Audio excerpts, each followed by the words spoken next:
जय कुंज बिहारी जय राधा माधव कुंज बिहारी जय राधा माधव जय कुंज बिहारी जय राधा माधव कुंज बिहारी गोपी जन वल्लभ गिरिवरधारी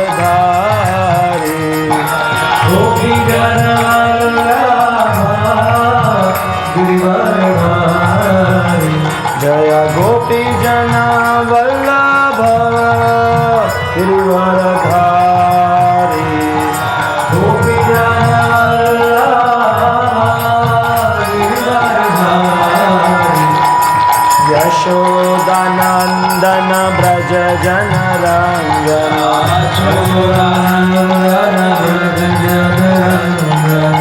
यमुना तीरा वनचारी यमुना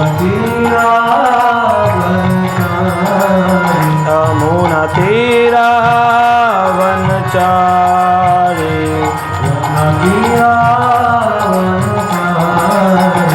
जय राधा माधव कुंज बिहारी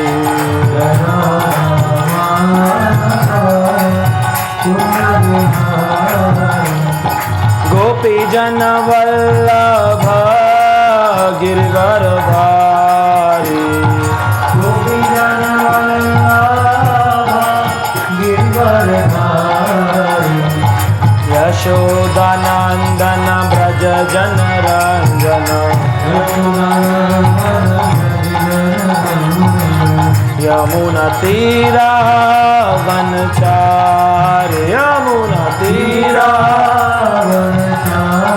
बोलिए जय राधा माधव कुंज बिहारी कुंज बिहारी हरे कृष्णा कृष्णा कृष्णा हरे हरे हरे राम राम राम हरे हरे हे हरे कृष्णा कृष्णा कृष्णा हरे हरे हरे राम राम राम हरे हरे सभी बोलो हरे कृष्णा कृष्णा कृष्णा हरे हरे हरे राम राम राम हरे हरे हरे कृष्णा कृष्णा कृष्णा हरे हरे हरे राम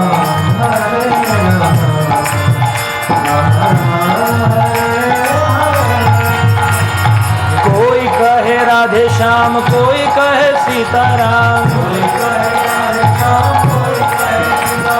कोई कहे राधे श्याम कोई कहे सीताराम कोई कहे गिरधर गोपाल कोई कहे राधा माधव लाल कोई कहे गिरधर गोपाल कोई कहे राधा माधव लाल कोई हरि दीन बंधु कोई हरि करुणा सिंधु कोई हरि दीन बंधु कोई हरि करुणा सिंधु कहो भजो बारंबार हरे कृष्णा कृष्णा कृष्णा हरे हरे हरे राम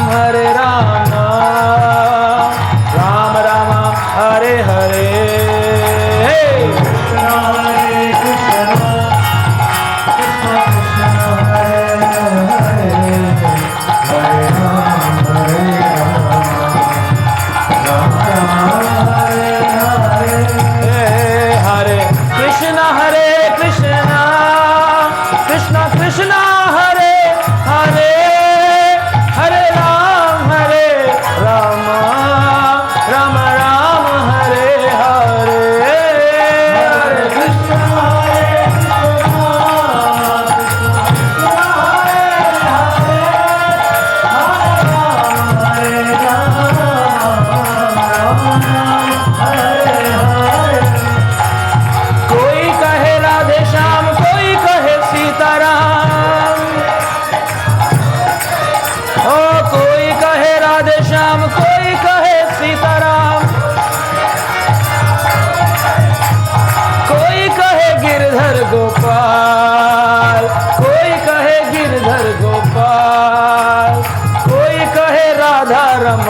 लाल, कोई कहे राधा रमण लाल, कोई कहे हरि दीन बंधु, कोई कहे हरि करुणा सिंधु, कोई कहे हरि दीन बंधु, कोई कहे हरि करुणा सिंधु।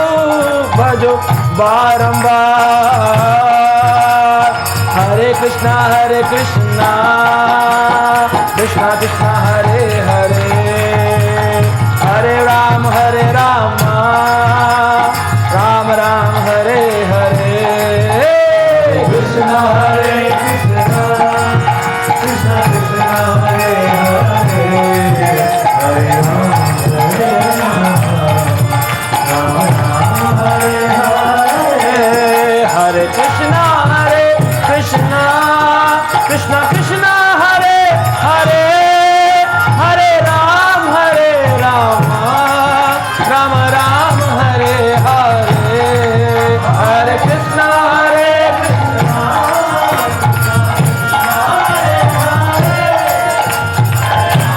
हरे राम हरे हरे। जय राधा गोविंद राधा गोविंद श्री राधे।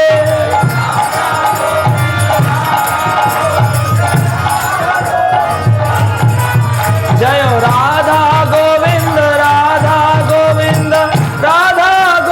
श्री राधे।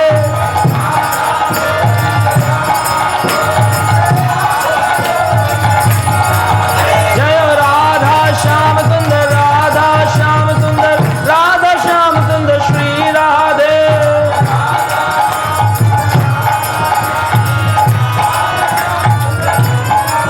जय गौरानिताय जय गौरानिताय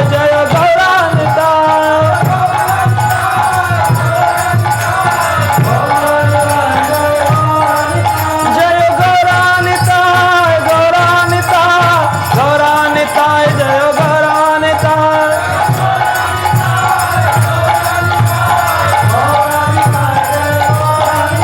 जय जय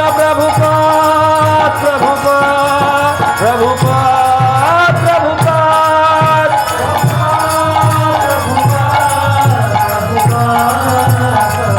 निताय गौर हरि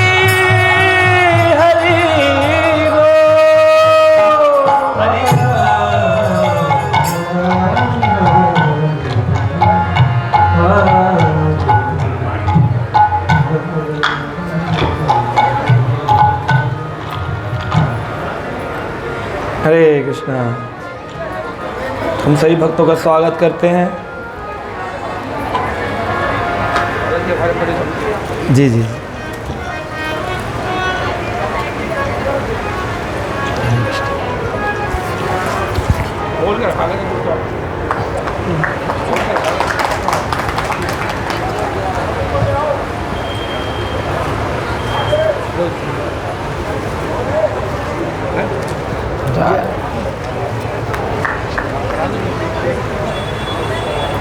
आइए फोटो।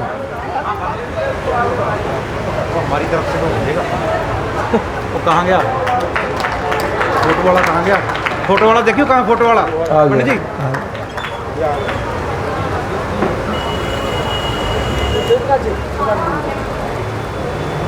दे देंगे।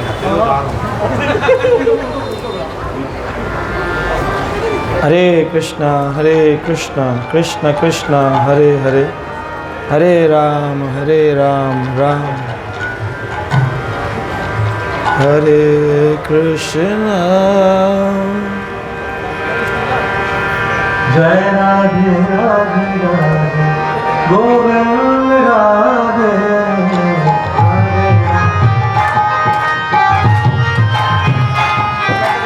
हरे राधे गोविंद राधे।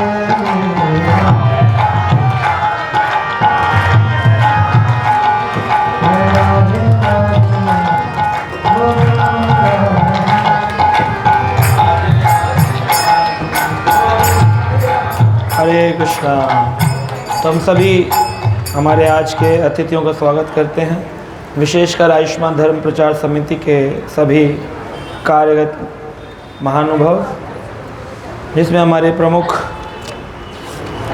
श्री भगवान मित्तल जी आज के मुख्य मेजबान भी हैं, मदन सिंगला जी, दीपा शर्मा जी, बीबी गुप्ता जी, वेद प्रकाश शर्मा जी और विकास भारद्वाज जी और अन्य आयुष्मान धर्म प्रचार समिति के सभी भक्त मिलकर जो ये अद्भुत कार्य कर रहे हैं, श्रीमद् भागवत कथा का आयोजन, सभी का धन्यवाद। और हमारे आयुष्मान धर्म प्रचार समिति के मुख्य संस्थापक परम पूज्य हमारे रमाकांत शुक्ला प्रभु जी की जय। तो इन सभी भक्तों के लिए एक बार जोर से उद्घोष करेंगे, हरे कृष्णा कृष्णा कृष्णा हरे हरे, हरे राम राम राम। और हमारे संगीतकार इस ग्रेस रक्षक माधव प्रभु का धन्यवाद करेंगे। हर रोज़ हमारे से पहले आते हैं और अंत तक कीर्तन करते हैं, इतनी मेहनत उनकी टीम सभी के लिए दुआज करेंगे। हरे कृष्णा कृष्णा कृष्णा हरे हरे, हरे राम राम राम हरे हरे। तो अभी तक जयदेव गोस्वामी के 10 अवतार स्तोत्र में आपने कितने अवतारों को देख लिया? 7, 8, रोज़ 2 है ना, तो 8। आज अवतारों की श्रृंखला में 10 अवतारों में से आज अंतिम 2 अवतार, और आज के साथ ही 10 अवतार स्तोत्र पूर्ण हो जाएगा। और फिर कल हम रुक्मिणी विवाह और सुदामा चरित्र, फूलों की होली और अन्य कार्यक्रम को करेंगे, क्योंकि कल अंतिम दिवस है।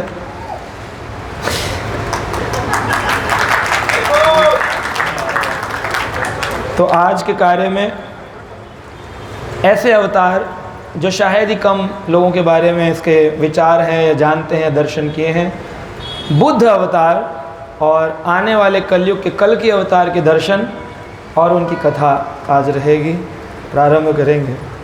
ओम नमो भगवते वासुदेवाय।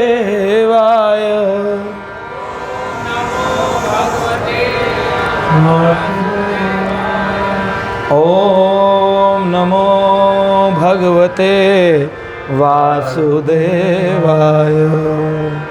ओम नमो भगवते वासुदेव। नारायणं नमस्कृत्य नरं चैव नरोत्तमं देवीं सरस्वतीं व्यासं ततो जयमुदीरये। नष्टप्रायेषु अभद्रेषु नित्यं भागवत सेवया भगवती उत्तम श्लोके भक्तिर्भवति नैष्ठिकी। कृष्णाय वासुदेवाय देवकी नंदनाय च नंदगोपकुमाराय गोविंदाय नमो नमः। नमः पंकजनाभाय नमः पंकजमालिने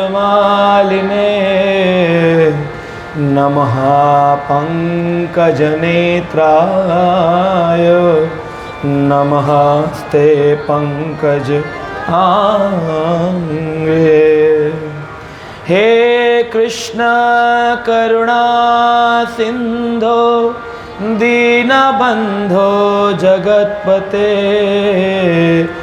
गोपेश गोपिका कांत राधा कांत नमोस्तुते। तप्त कांचन गौरांगी राधे वृंदावनेश्वरी वृषभानुसुते देवी प्रणमामि हरिप्रिये। वाञ्छाकल्पतरुभ्यश्च कृपा सिन्धुभ्येव च पतितानां पावनेभ्यो वैष्णवेभ्यो नमो नमः। श्री कृष्ण चैतन्य प्रभु नित्यानंद श्री अद्वैत गदाधर आसादि श्रीगौर भक्त। हरे कृष्णा कृष्णा कृष्णा हरे हरे, हरे राम राम राम हरे हरे। दिव्य वृंदारण्यम कल्पद्रुमदो श्रीमद्रत्नागार सिंहासनस्थो श्रीमद् राधा श्रील गोविंद देवो प्रेष्ठालभि सेव्यमानो स्मरामि। जयतां सुरतोर्पङ्गो मन्मन्दमतिर्गतः मत्सर्वस्य पदाम्भोजो श्रीराधा मदनमोहनो। श्रीमान् रासरसारम्भे वंशीवटः तटस्थितो कर्षन्वेणोर्सनर्गोपी गोपीनाथाय श्रीयस्तो नमः। नीलाञ्चलनिवासाय नित्याय परमात्मने बलभद्र सुभद्राभयां जगन्नाथाय ते नमः। नवीननीरदश्यामं नीलेन्दुवरलोचनं यशोदानन्दननेमि कृष्णगोपालरूपिणं। नीलोत्पलदलं श्यामं यशोदानन्दनन्दनं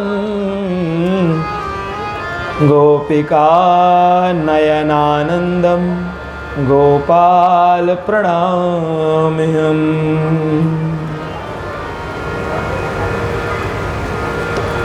अद्भुत भगवान की श्रीमद् भागवत प्रथम बार ऐसा अवसर मिला जो कि जयदेव गोस्वामी कृत 10 अवतार स्तोत्र सभी भक्तों ने कहा।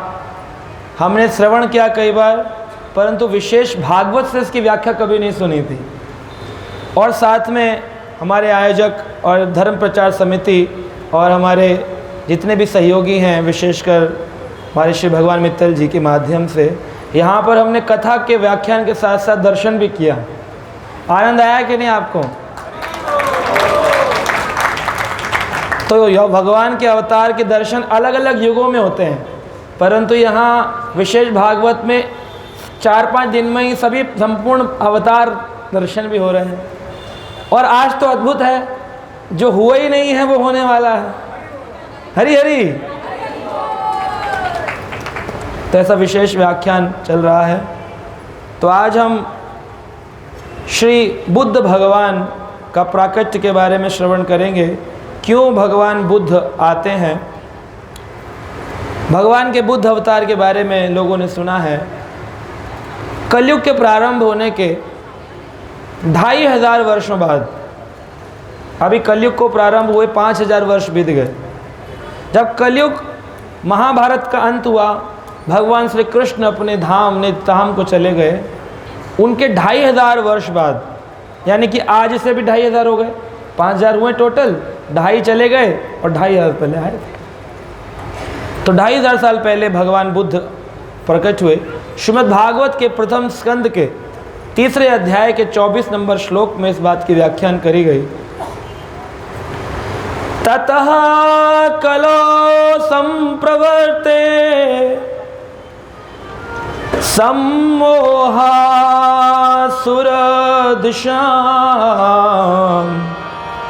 बुद्धो नाम अंजन सुतः किकटेषु भविष्यति। इसको कहते हैं असली ज्योतिष का ज्ञान। आने वाले वक्त के बारे में बता दिया गया।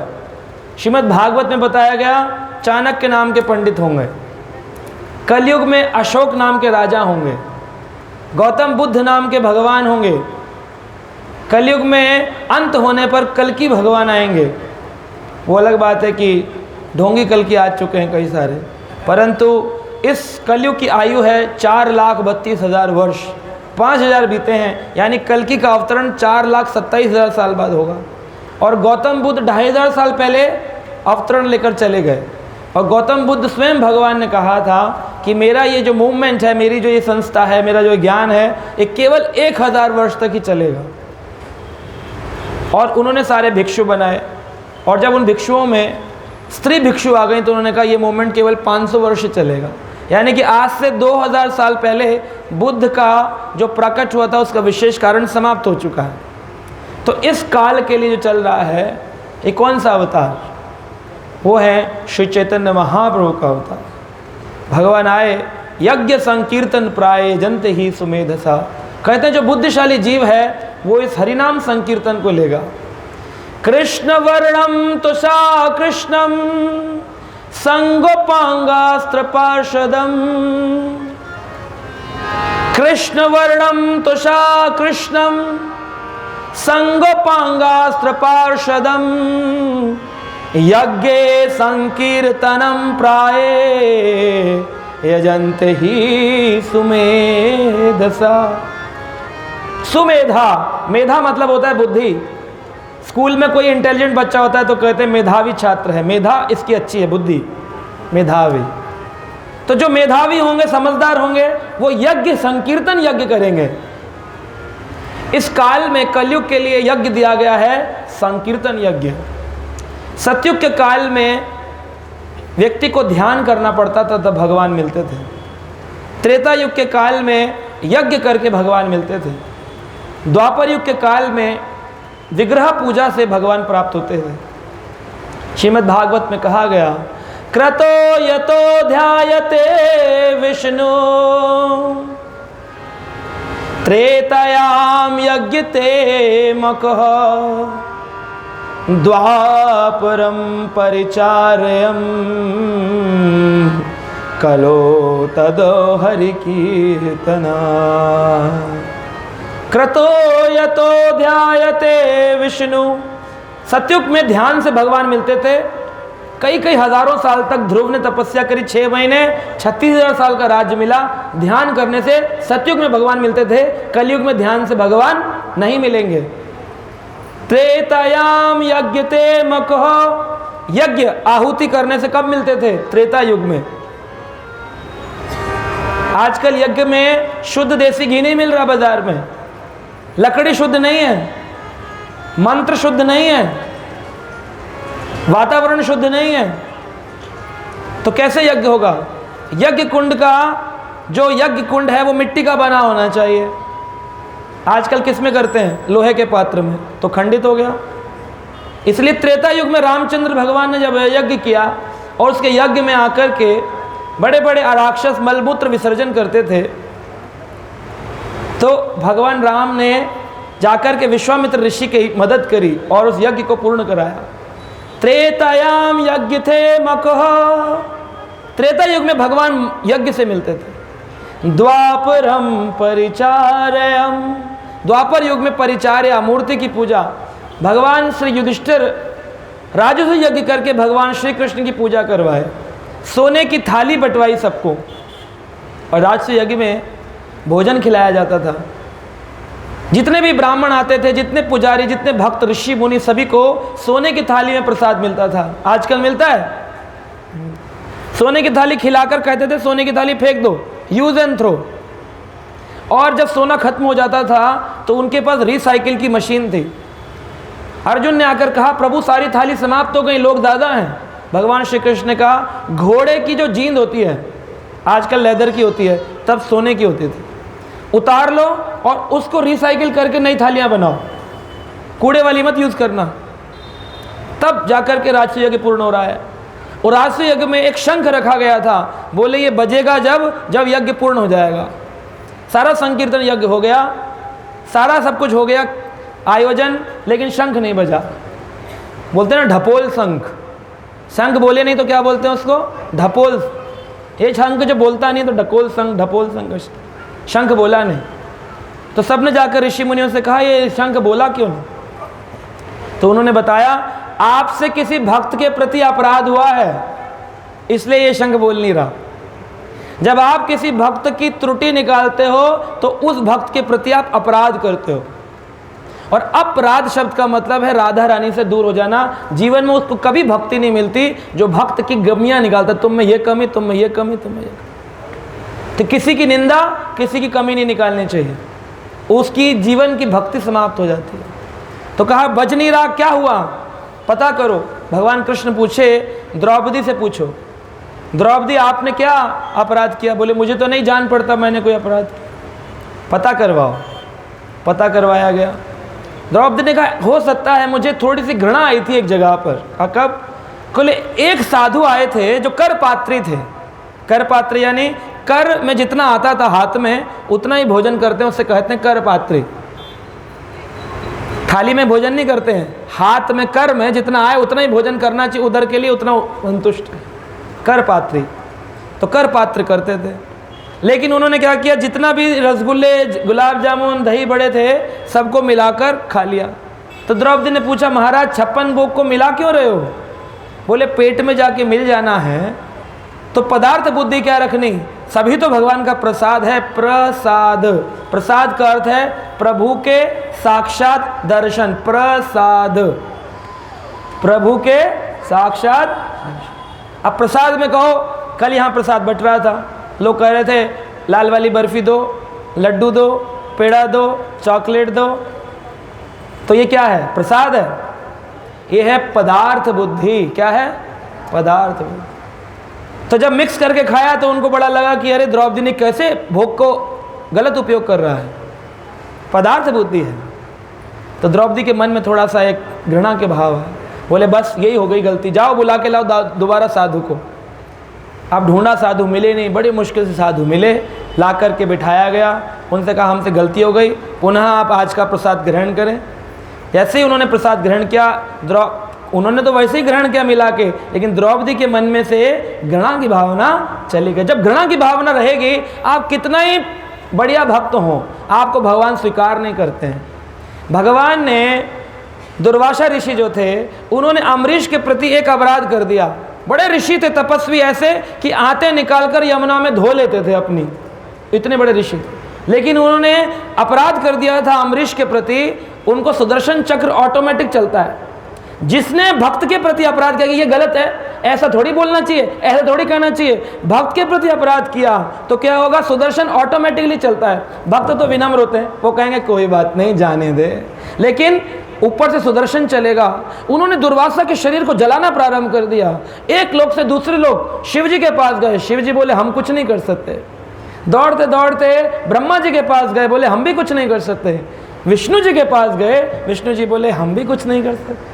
बोले ये जो ऊपर का सुदर्शन चक्र है ये भक्त के वश में है। जैसे ही भक्त के प्रति कोई अपराध करता है तुरंत ही ये ऑटोमेटिक मोड पे रहता है, चालू हो जाता है। शरीर जलाएगा, तकलीफें देगा, इसलिए व्यक्ति को कभी भक्त के प्रति अपराध नहीं करना चाहिए। दुर्वासा भागे, अम्बरीश को आकर के दंडवत प्रणाम किया। जैसे ही प्रणाम किया तुरंत सुदर्शन चक्र रुक गया। तो इसलिए भगवान कह रहे हैं कि मत, मेरे जो भक्त हैं इनके प्रति अपराध नहीं।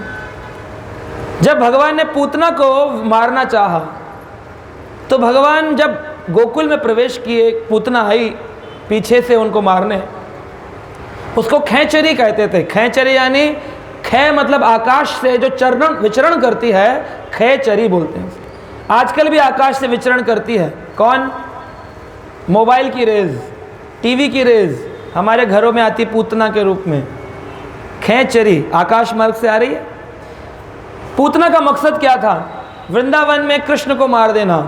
हमारे घर में टीवी मोबाइल जो हैं इनमें क्या दिखाया जाता है? भगवान नाम की कोई चीज़ नहीं है।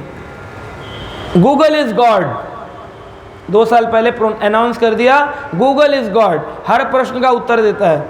आप लेकर दिखाओ भागवत के प्रश्न का उत्तर देगा? तो गूगल इज़ नॉट गॉड, लेकिन लोगों ने प्रमोट कर दिया गूगल इज़ गॉड। ये जो आई पूतना, इसका मकसद था कृष्ण को मारना। पूतना, एक भी पुत्र नहीं छोड़ूंगी, ऐसा भाव था उसका। पूतना, एक भी पुत्र नहीं छोड़ूंगी, पूरे लोक के लोगों को मार दूंगी। लेकिन सभी वृंदावनवासी कृष्ण के सहयोगी देवता थे, आकाश मार्ग से आए थे। अगर भगवान कृष्ण के भक्त थे ना, उनके प्रति पूतना की मारने की बुद्धि थी ना, इस वजह से भगवान कृष्ण के पास जब अपना स्तन पान कराने सुंदर स्वरूप लेके आई, भगवान ने आंखें बंद कर दी। तो जब आप भक्त के प्रति अपराध करते हैं, आप तो अपने उच्चारण मंत्र आरती गाएंगे, लेकिन कृष्ण कान बंद कर लेते हैं। दुर्वासा के लिए कान बंद कर लेते, कह रहे हम सुनते नहीं। पूतना आई तो आंख बंद कर ली, बोले हम ऐसे को देखते नहीं। आपको तो लगेगा आप आरती कर रहे हो, लेकिन भगवान आंख और कान बंद कर लेते हैं। हरे कृष्णा कृष्णा कृष्णा हरे हरे, हरे राम राम राम हरे हरे। भगवान बुद्ध ततः कलो संप्रवर्ते सम्मोहासुरादुषाम बुद्धो नाम अजानसुतः किकटेषु भविष्यति। किकटेषु, बुद्ध का जन्म कहाँ हुआ? कह रहे हैं भविष्यति, भविष्य में 5000 साल पहले लिख दिया गया था कि अगले 2500 साल बाद बुद्ध आएंगे। किकटेशु गांव में, किकटेशु ग्राम का मतलब है बिहार में गया को किकटेशु कहते हैं। क्या कहते हैं? किकटेशु। और माता का नाम है अंजना सुतः। क्या है? लेकिन हमने तो स्कूलों में पढ़ा है कि इनका जन्म लुम्बिनी कपिलवस्तु नेपाल में हुआ था। हमने तो सुना है बचपन में उनका नाम सिद्धार्थ था। हमने तो सुना है उनकी माँ का नाम माया देवी था, उनके पिता का नाम शुद्धोधन था। और यहाँ भागवत में कहा गया अंजना सुतः किकटेषु भविष्यति। ये कैसे हो गया? अब भागवत गलत है या स्कूल की किताब गलत है? हाँ जी, गलत वो भी नहीं है। गलत कैसे हो जाए? अब कैसे होगा ये आज हम आपको बताएंगे कैसे हो गया है। भगवान के अवतरण का कारण, क्यों भगवान आते हैं? भगवान पशु वध को रोकने के लिए आते हैं। उनका मुख्य कार्य है पशु वध रोकना। पशु वध, अब पशु शब्द का अर्थ समझना चाहिए। इसको कहा कि पशु वधिक घातक जो लोग थे उसको रोकने के लिए बुद्ध अवतरण लिए। आत्मा को भी जीव कहते हैं ना, जीव, जितने जीव हैं इनको भी आत्मा कहते हैं। और जो व्यक्ति अपनी आत्मा को भूल गया है उसको भी आत्महत्या कहते हैं। जो व्यक्ति आत्मचिंतन नहीं करता वो क्या कर रहा है? अपनी आत्महत्या कर रहा है, सुसाइड कर रहा है, आत्महत्या। इसको जीव कह सकते हैं और पशु कह सकते हैं। आत्मा का एक नाम है पर्यायवाची जीव और एक है पशु। द्विपद पशु, 2 पैरों पे चलने वाला पशु। क्यों? आहार निद्रा भय मैथुनम च, आहार निद्रा भय मैथुनम च सामान एतात पशुभिः समानाम धर्मो हितेषाम अधिको विशेष। अगर व्यक्ति 4 काम करता है, कौन कौन से? आहार निद्रा भय मैथुनम च। आहार भोजन करता है, पशु भी करता है, इंसान भी करता है। निद्रा, पशु भी सोता है, इंसान भी सोता है। भयभीत, पशु भी होता है, पत्थर मारो, पशु भी भयभीत है, इंसान भी भयभीत। मैथुन, वो भी अपनी संतान उत्पत्ति करता है और हम भी करते हैं। आहार निद्रा भय मैथुनम च सामान एतत् पशुभिः नराणाम। अगर समान कार्य करोगे तो आप पशु हो। ये भागवत कहती है, विष्णु पुराण हमारे पुराणों में लिखा है। समान पशु के समान ही है। वो चतुष्पद है, 4 पैर वाला, ये 2 पैर वाला। तो फर्क क्या है इंसान में और पशु में? धर्मो हि तेषाम अधिको विशेषा धर्मेण हीना पशु भी समानम। अगर धार्मिक कार्य नहीं करता तो वो पशु के समान, इसलिए आत्मा को पशु कहा गया। तो अगर भगवान पशु वध को रोकने आए हैं तो इसका मतलब दो कारण है। एक तो कलयुग में लोगों ने वेदों का सहारा लेकर मांस भक्षण करना प्रारंभ कर दिया। आजकल प्राय मैं नहीं जानता अग्रवाल समाज में कितना मांस खाया जाता है, लेकिन आपने सुना तो होगा कि बहुत सारे लोग खाते हैं। आप नहीं खाते, लेकिन खाते हैं समाज में लोग। खाते हैं कि नहीं खाते हैं? आपके बच्चे एडवांस होते हैं, अमेरिका जाते हैं, खाते हैं कि नहीं खाते हैं? ब्राह्मणों में खा रहे हैं, अग्रवाल बनिया तो छोड़ ही दो। क्षत्रियों में खा रहे हैं लोग पशु वधिक। और ये काम बोलते हैं कि आपके वेदों में लिखा है बलि चढ़ाओ, तो हम भी खा लेते हैं। तो भगवान ने कहा पहले तो वेदों को किनारे करना पड़ेगा। क्यों? वेद तो मैंने ही लिखे हैं। और वेदों का पर्पस था, मुख्य कारण था कि वेदों में मुझको जानो। भगवान कहते हैं अगर मुझे नहीं जाना तुमने कृष्ण रूप में, तो वेदों को जानना तुम्हारा बेकार हो गया, पढ़ना बेकार है। वेदेषु सर्वम अहम एव वेद्यो वेदांत कृतः वेदविच्चम। वेदों को रचने वाला मैं, वेदों को बताने वाला मैं। अगर उसमें वेद में तुमने मुझको ना जाना तो तुमने वेद को ना जाना। तो वेद जानने का मतलब है जैसे खीर, और वेद में खीर की जो इलायची और कर्पूर की सुगंध है वो है कृष्ण। वेद पढ़कर अगर कृष्ण को ना जाना कि कौन है कृष्ण, इतनी सारी भागवत कथाएं सुनने पे भी लोग सोचते हैं शिवजी भगवान हैं और कृष्ण अवतार हैं, फिर क्या क्या भागवत सुना हमने? इसका मूल, इसका पूरे के पूरे भागवत के 28,000 श्लोकों का एक ही सार तत्व है, कृष्णस्तु भगवान स्वयं। अगर ये बात निकल गई आपकी छलनी में से, तो अगर आपका छलनी में मेन आटा ही निकल गया तो किसकी रोटी बनाओगे? ये सार तत्व है। हर एक चीज का एक सार होता है ना, जैसे कहानी का एक शीर्षक होता है, इसका एक सार तत्व है कृष्णस्तु भगवान। ये बात भागवत की स्थापित नहीं हुई कि शिवजी भगवान थे, उनका अवतरण हुआ, फिर बाद में बोलेंगे आपने ऐसा क्यों कह दिया। ये भागवत में लिखा, मैं नहीं बोल रहा। एक प्रथम स्कंद 3रा अध्याय 28 नंबर श्लोक, पूरे विश्व किसी भी ब्राह्मण को बुला के पूछ लेना। एते चंस कलहा पुंसा कृष्णस्तु भगवान स्वयं। अब बताओ, भागवत को नकार देते हैं लोग, तो फिर क्या भागवत सुनी हमने? तो भागवत पूर्णता की ओर है, हमें इस बात को स्थापित करना है। हर रोज हम पढ़ रहे हैं केशव धृता, कृष्ण ने ही रूप रख करके अनेक अवतार लिए, केशव धृता केशव धृता। तो भगवान बुद्ध भी कृष्ण ही हैं, लेकिन भगवान बुद्ध आए पशु वध को रोकने की। वेदों को गलत रूप से देखा जा रहा है। वेदों में बलि बढ़ाई गई थी इसलिए कि जो तमोगुणी लोग हैं वो रोज मांस खाते हैं, जीवों की हत्या हो रही है। 30 दिन ना खाएं, कम से कम एक दिन खा लें तो 29 दिन तो जीव की रक्षा हो जाएगी। इसलिए उसमें बलि का प्रावधान बनाया गया कि अमावस्या का दिन एक ही दिन आएगा महीने में, उस दिन तुम बलि चढ़ा के खा लेना, कम से कम 29 दिन तो पशुओं की रक्षा होगी। लेकिन लोगों ने कहा तुम्हारे तो वेदों में लिखा है, और उन्होंने रोज खाना शुरू कर दिया। तो भगवान ने कहा ये तो मेरे जीव, तो मेरे बच्चे हैं, इनका दुरुपयोग हो रहा है बलि का। तो उन्होंने आकर के इसका अंत किया और बोले वेदों को पढ़ना रोक दो, पशु घातम, पशुओं की हत्या बंद करो। लेकिन प्रकट कहाँ हुए? कि कटेशु भविष्यति, गया में प्रकट हुए। तो ये वाले बुद्ध कौन आ गए? नास्तिकों को आस्तिक बनाने के लिए भगवान आए कि आस्तिकों को नास्तिक बनाने भगवान आए? लोग बोलते हैं भगवान का जो बुद्ध है, आज बुद्धिज्म के नाम से पूरे विश्व में है, उसको वॉइडिज्म भी कहते हैं, शून्यवाद भी कहते हैं। पूरे विश्व में आप जाएं जापान, नेपाल के साइड, तो लोग बोलते हैं बुद्धिस्ट बहुत हैं, बुद्ध लोग बहुत हैं, बुद्ध भिक्षु। लेकिन इसका असर तो 500 साल पहले ही खत्म हो चुका था। तो आज कौन सा बुद्धिज्म चल रहा है? तो ये समझना पड़ेगा, ये विशेष ज्ञान।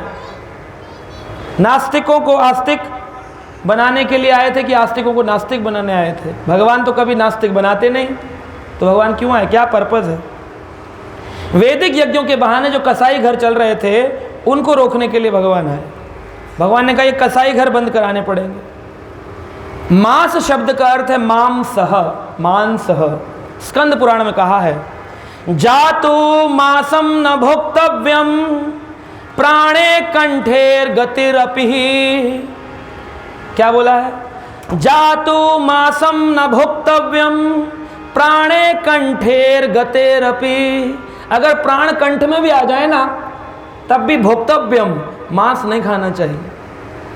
जातु मासम न भोक्तव्यम, कभी मांस मत खाओ। प्राणेर कंठेर गतिरपि, अगर प्राण कंठ में भी आ जाए, लोग कहते हैं भूख लगी हो तो ऐसे वक्त में खाया जा सकता है, इमरजेंसी में नहीं खाना चाहिए। स्कंद पुराण में लिखा है नहीं खाना चाहिए। क्यों? महाभारत में कहा गया है अगर खाओगे मांसा भक्षेत यस्माद् भक्षिषेतं प्याप्यहम् एतन् मांसस्य मासं त्वं बध्वस्सः भारतः। महाभारत में कहा गया जो व्यक्ति मांस काटता है, बलि चढ़ाता है, वो क्या बोलता है उसके कान में? मांसः, मांस भक्षेतः। इसका मतलब है मांस का उदाहरण, इसकी डेफिनेशन दी गई है महाभारत के अंदर। मांस भक्षेत यस्मात्, जो व्यक्ति मांस खाएगा वो कहता है उसके कान में पशु के, भक्षेति त्वाम अपहम, मैं तुम्हें आज खा रहा हूं, कल तुम मुझको खाना, मैं पशु बनूंगा और तुम मनुष्य बनूंगा। तो लोग बोलते हैं इतनी सारी पॉपुलेशन बढ़ रही है, इसका कारण क्या है भारत में? मैंने कहा मांस का। कैसे? जो मांस भक्षण करते हो, मान लो एक व्यक्ति ने अपने जीवन काल में 70 मुर्गे खाए बना बना करके, अब 70 मुर्गे तो इंसान बन गए इस महाभारत के श्लोक के अनुसार कि तुम मुझको खाना मैं तुमको खाऊंगा। 70 मुर्गे क्या बन गए? 70 आदमी।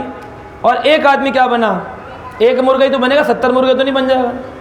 तो मुर्गा बना एक और आदमी बने 70। तो पॉपुलेशन बढ़ रही है कि नहीं बढ़ रही है?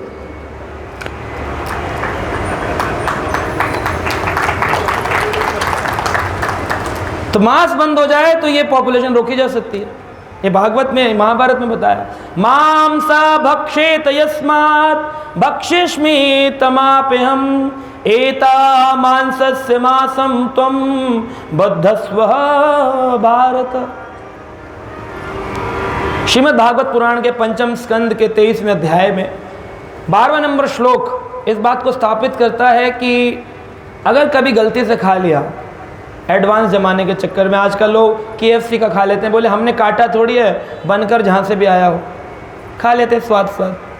तो उनको पता रहना चाहिए क्या दंड मिलता है। यस्त्वः वा उग्रः पशून् पक्षिणः वा प्राणत उपधयन्ति। उपधयन्ति का मतलब है जो पकाकर खाते हैं।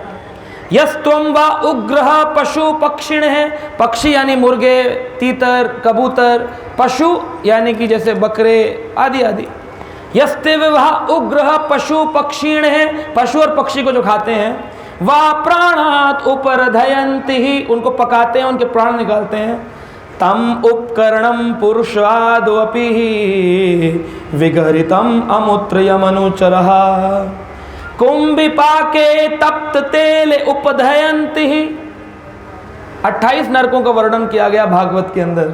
कहते हैं उन 28 नरकों में से एक नरक है, उसका नाम है कुंभिपाकम नरक। इस कुंभिपाकम नरक में उसको तला जाता है जिसने यहाँ पर मांस तला है। तुम यहाँ तलो, हम वहाँ तलें, दोनों मिलकर मले मले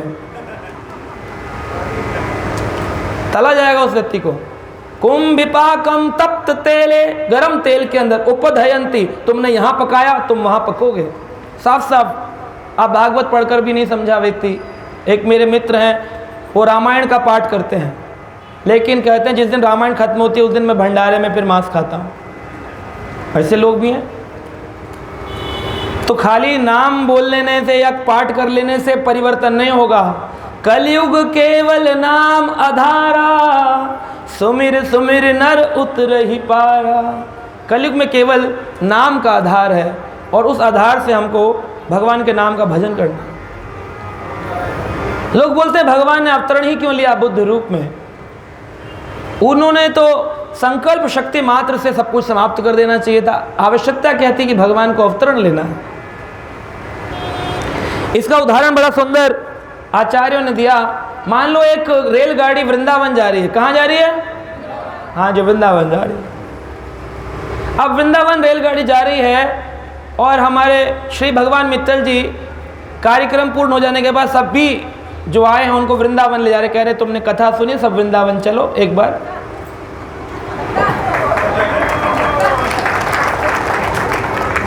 मान लो वृंदावन ले जा रहे रेलगाड़ी में बिठा करके। अब लक्ष्य क्या है? क्या है लक्ष्य? वृंदावन जाना, दर्शन करना ठाकुर जी के। और रास्ते में सिंगला जी उतर गए, बोले पानी पीना है, भक्तों को प्यास लग रही है। तो पलवल स्टेशन पे उतर गए, दिल्ली से जा रहे थे, बोले पानी ले आए सबके लिए। पानी लेने गए तो छाछ भी दिख गई, कोल्ड ड्रिंक भी दिख गया, उतर गए। इतने में अब श्री भगवान जी जो है मित्तल जी, नाम में भी भगवान है, तो भगवान जी क्या बोलेंगे? भगवान जी बोलेंगे जल्दी आइए सिंगला जी, गाड़ी छूट रही है। लक्ष्य तो नहीं बताएंगे कि वृंदावन जाना है, ये तो नहीं, क्या बोलेंगे? तो कभी कभी परम लक्ष्य ना बता करके एक आधा लक्ष्य भी बताया जाता है, जो उस समय इमरजेंसी होती है। जब पशुघात हो रहा था तो भगवान ने परम लक्ष्य नहीं बताया कि मेरा नाम जप करो, मुझे प्राप्त करो। उस समय जो इमरजेंसी थी वो बता दी कि गाड़ी पे चढ़ जाओ जल्दी से कम अभी वेद छोड़ो, पशु हत्या बंद करो, इतने पे मैं तुम्हारी कृपा कर दूंगा, गाड़ी में बैठो, बाकी काम बाद में बताऊंगा। तो ये है। और लोग बोलते भगवान थे तो फिर भगवान ने भक्ति क्यों नहीं सिखाई, ये क्यों नहीं सिखाया? जल्दी जल्दी ट्रेन में आओ, रेलगाड़ी में आओ, इस समय के लिए ये उपदेश ठीक है। समय काल परिस्थिति पर अलग अलग उपदेश दिए जाते हैं, यहाँ पर ऐसा उपदेश दिया गया। लेकिन असलियत में यज्ञ का अर्थ क्या है? बलि यज्ञ, पशु यज्ञ नहीं। यज्ञ अर्थे ही कर्माणो अन्यत्र लोकयम कर्म बंधना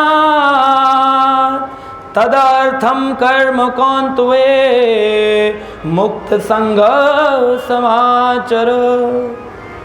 यज्ञ अर्थार्थ कर्मणो अन्यत्र लोक अयम कर्म बंधनात्। अगर तुमने कृष्ण के लिए कार्य नहीं किया तो चाहे तुमने पुण्य कार्य किया हो, लोकाय कर्म बंधनात्। मान लो आपने पूड़ी का भंडारा किया लेकिन कृष्ण के लिए नहीं किया, शनिवार का कर दिया शनिदेव के लिए। इसमें लिखा है भगवत गीता 3 अध्याय 9 नंबर श्लोक, पढ़ लीजिए जाकर, आप ही का शास्त्र है। यज्ञार्थार्थ कर्मणो अन्यत्र। अगर कृष्ण को छोड़कर अन्यत्र किसी के लिए कार्य किया गया, उसका हेतु बदल जाने से उसका फल बदल जाएगा। क्या होगा? लोकाय कर्म बंधनात्। आपको कर्म का बंधन लग जाएगा पुण्य करने पे भी। बोले क्यों? पुण्य करने से कैसा कर्म बंधन? बोले पुण्य करने से स्वर्ग जाना पड़ता है और पाप करने से नरक जाना पड़ता है। नरक जाओगे तो वापस आना पड़ेगा, और पुण्य करके स्वर्ग भी जाओगे तो वापस प्राप्य पुण्य कृतान लोकान। बहुत सारे पुण्यों को प्राप्त कर कर लोक में चले भी गए, स्वर्ग लोक, तो वहां जाकर एक ऐसी माला पहनाएंगे जैसे मेरे को पहना दिया आज भारी से। और ऐसी माला पहनकर क्या होगा? एक एक पुष्प इसका सूखेगा, जितना जितना आपको पिलाएंगे अमृत उतना उतने दिन तक ये पुष्प सूखता जाएगा। इसका रेंट पे करना पड़ता है। बोले आपको 1 चम्मच अमृत तो इसके पुष्प सूख जाएगा, फिर दूसरा चम्मच अमृत, फिर पुष्प, कई वर्षों तक आप रहोगे स्वर्ग में।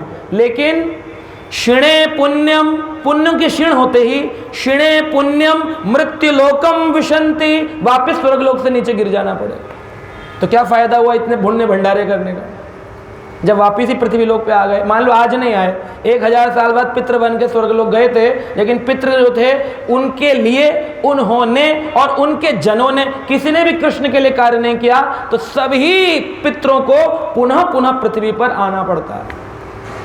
प्राप्य पुण्य कृतान लोकान, शाश्वत काल तक वापस नहीं, उनको शिने पुण्यम मृत्यु लोकम विशंति, वापस आना पड़ा। इसलिए कोई भी कार्य किस लिए करो, एक चीज बोल दो बस, क्या? श्री कृष्णाय अर्पणम। क्या बोलना चाहिए? कोई भी करो, आप भंडारा करो, कपड़े पहनो, कुछ भी करो, नया वस्त्र लाओ, नया भोजन लाओ, मन में एक ही चीज रखो, ये मेरा नहीं है, श्री कृष्णाय अर्पणम। इतना मुश्किल है बोलना? गाड़ी लेकर आए नहीं, उसमें कृष्ण की फोटो लगा दो, बोल दो श्री कृष्णाय, बस। फिर वो आप सेवा यूज करो, कोई दिक्कत थोड़ी है।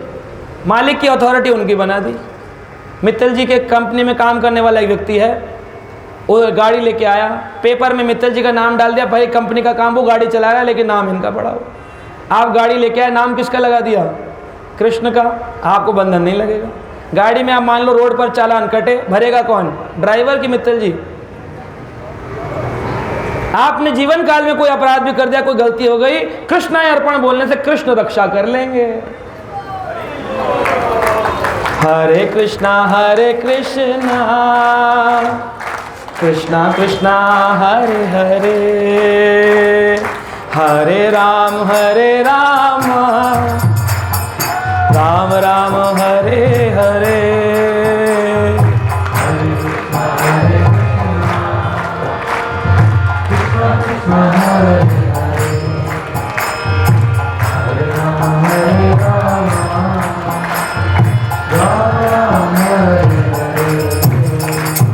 हरे कृष्णा कृष्णा कृष्णा हरे हरे, हरे राम राम राम हरे हरे। हे हरे कृष्णा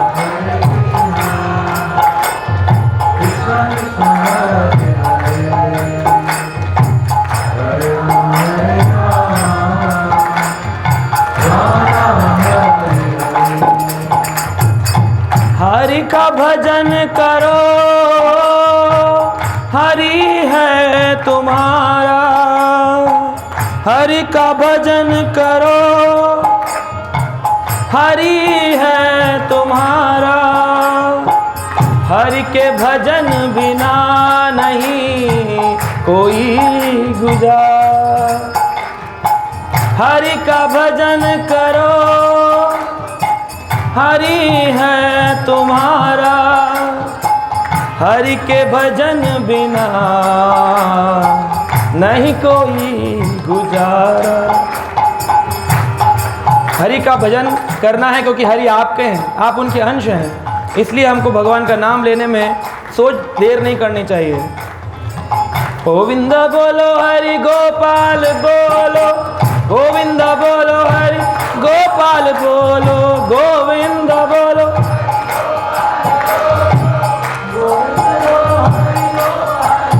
ओ राधा रमन हरि गोविंद बोलो, राधा रमन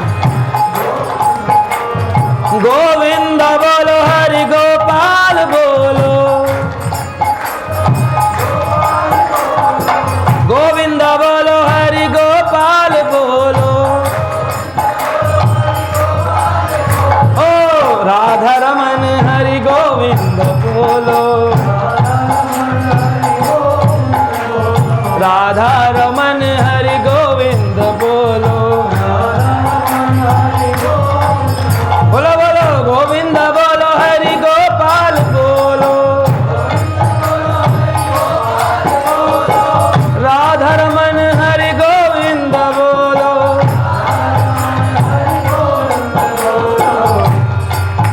अगर भगवान का नाम नहीं लेते तो कहते हैं जीवन निरर्थक हो जाता है। वह जीवन जन्म निरर्थक है जिसमें प्रभु के प्रति प्यार नहीं। वो जीवन निरर्थक है जिसमें प्रभु के प्रति, वह जीवन जन्म निरर्थक है जिसमें प्रभु के प्रति प्यार नहीं।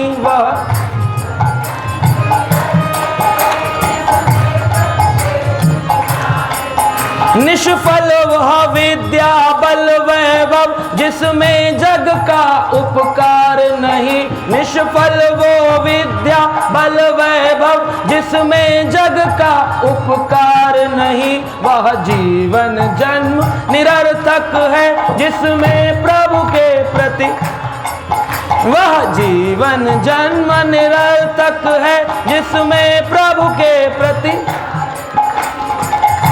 वह जीवन बेकार है जिसमें प्रभु के प्रति प्यार नहीं है। वह जीवन बेकार है जिसमें उपकार नहीं है। एक पेड़ है, वो अपने फल कभी नहीं खाता, दूसरों के लिए सारे फल लाता है, बारिश सहता है, धूप सहता है, और लोग उस पर मूत्र विसर्जन करते हैं फिर भी सहता है। आप जब समाज में अच्छा काम करने निकलोगे, कई टोकने वाले मिलेंगे, आप गलत बोल रहे हो, आप ये ठीक नहीं बोल रहे हो, लेकिन पेड़ को सहनशील होना चाहिए, भक्त को सहनशील होना चाहिए। कोई बात नहीं, बोलो, मूत्र विसर्जन भी करोगे फिर भी मैं सहन करूंगा। वृक्ष कबहू ना फल भके, नदियां पिए ना नीर, तुलसी संसार उपकार के, मानुष धरे शरीर। हमको उपकार के लिए शरीर मिला है, दुनिया को, संसार को भक्ति सिखानी है, भक्ति सीखनी है, ये कार्य है। वह जीवन जन्म निरर्थक है जिसमें प्रभु के प्रति प्यार नहीं।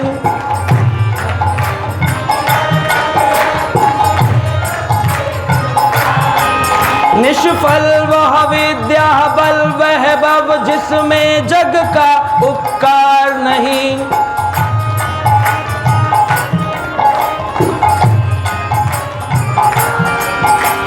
इसलिए भगवान का नाम श्री चैतन्य महाप्रभु कहते हैं, भारत भूमि ते जन्म लैले भाग्यवान जार, जन्म सार्थक कोरी करो परोपकार। अपने जीवन को पहले सार्थक बनाओ, फिर दूसरों को सार्थक बनाओ। पहले खुद जप करो, फिर दूसरों को जप करना सिखाओ। हरे कृष्णा कृष्ण कृष्ण हरे हरे, हरे राम राम राम हरे हरे। बोलो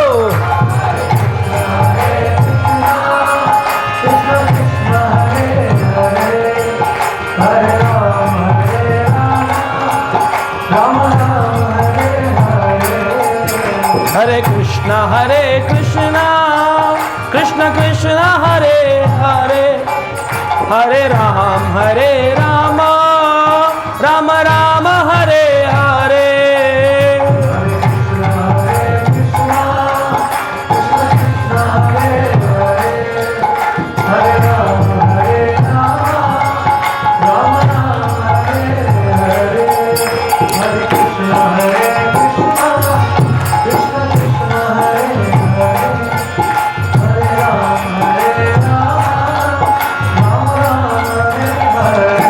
संसार को भवसागर बताया गया है, ये भवसागर है, ये भवसागर पार नहीं होता हम लोगों से, बहुत बड़ा समुद्र है।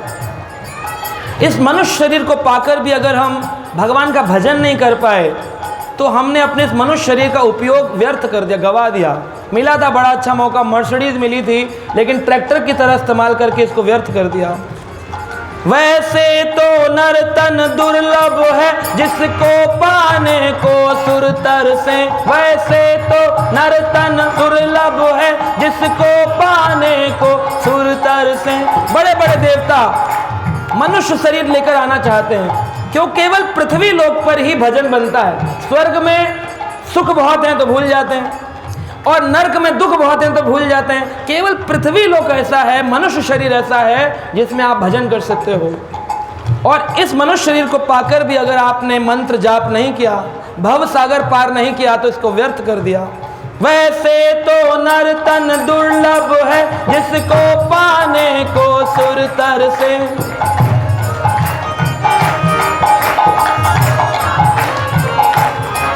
धिक्कार है उस मानव को जो नर पाकर भव पार न हो।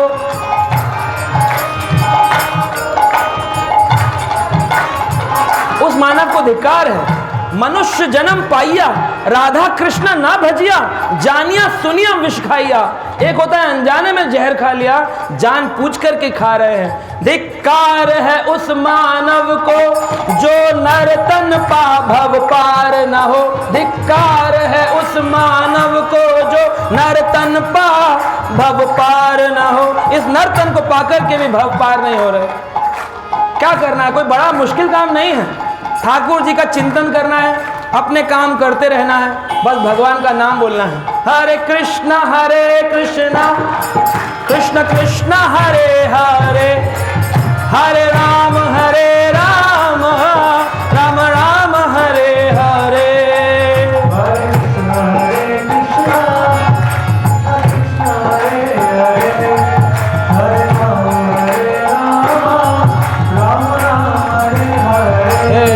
हरे कृष्ण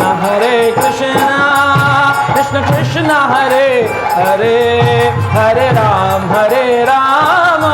राम राम हरे हरे।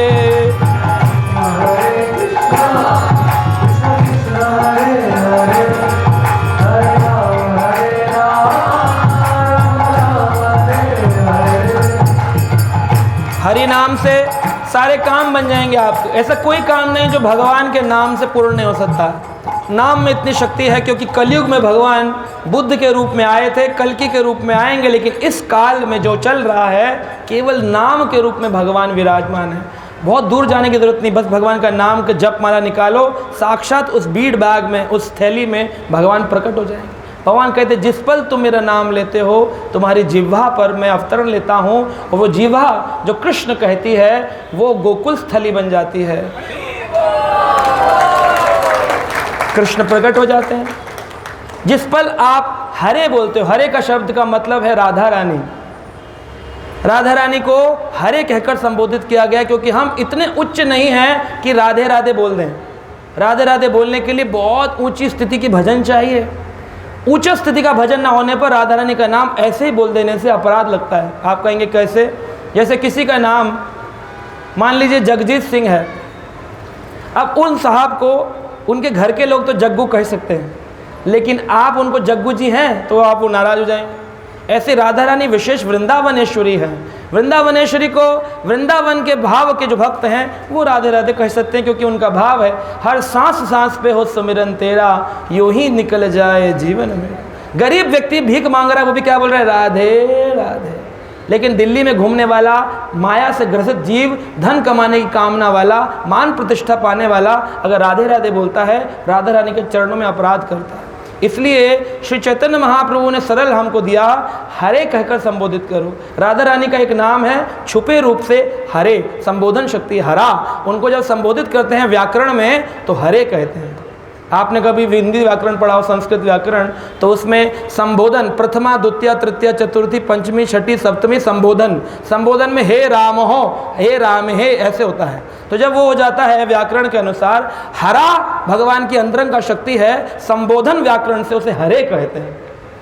ऐसा नहीं कि हरा रंग है इसलिए हरे कहते हैं। एक व्यक्ति बोल रहा था हरे कृष्ण कृष्ण कृष्ण हरे हरे, हरे राम राम राम हरे हरे। तुम्हारे ना कृष्ण हरे है ना राम हरे। मान लो राम हरे हैं लेकिन कृष्ण तो हरे नहीं है, तो ये हरे हरे क्यों कहते हो? तुम्हें तो कहना चाहिए काले कृष्ण कृष्ण कृष्ण काले काले, गोरे राम राम राम गोरे गोरे। तो मैंने उनको बताया ये रंग के लिए नहीं है, ये उनकी अंतरंगा शक्ति है, उनके लिए कहा गया हरे।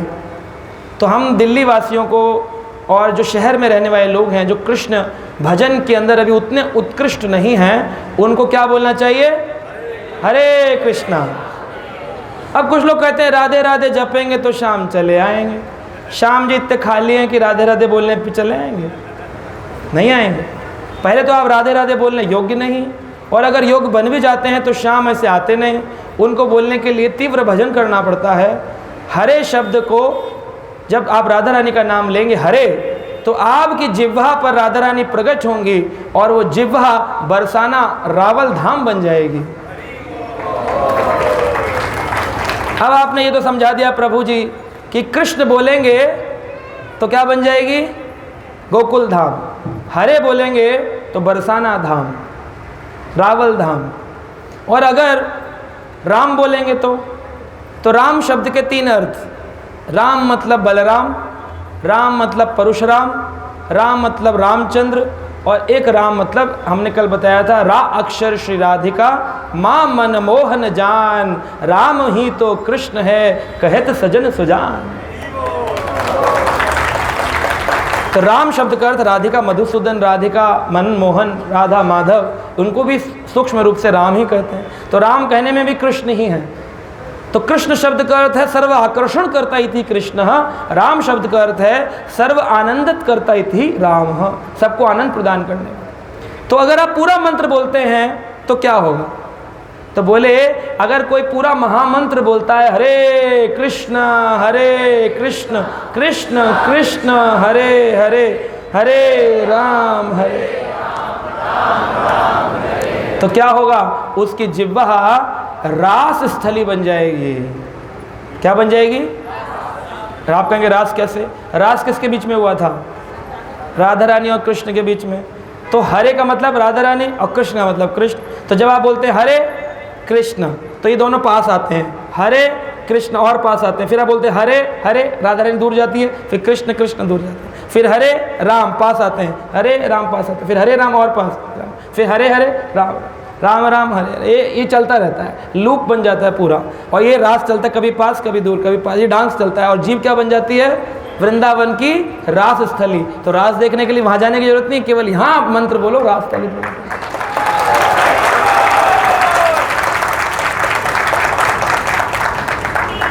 तो प्रभु जी ये तो हम समझ गए मंत्र के बारे में, परंतु एक अक्षर बताया गया बुद्ध अवतार के बारे में। आपने कहा बुद्धो नामना अंजनहा पुत्र हो किकटेशु भविष्यति ही।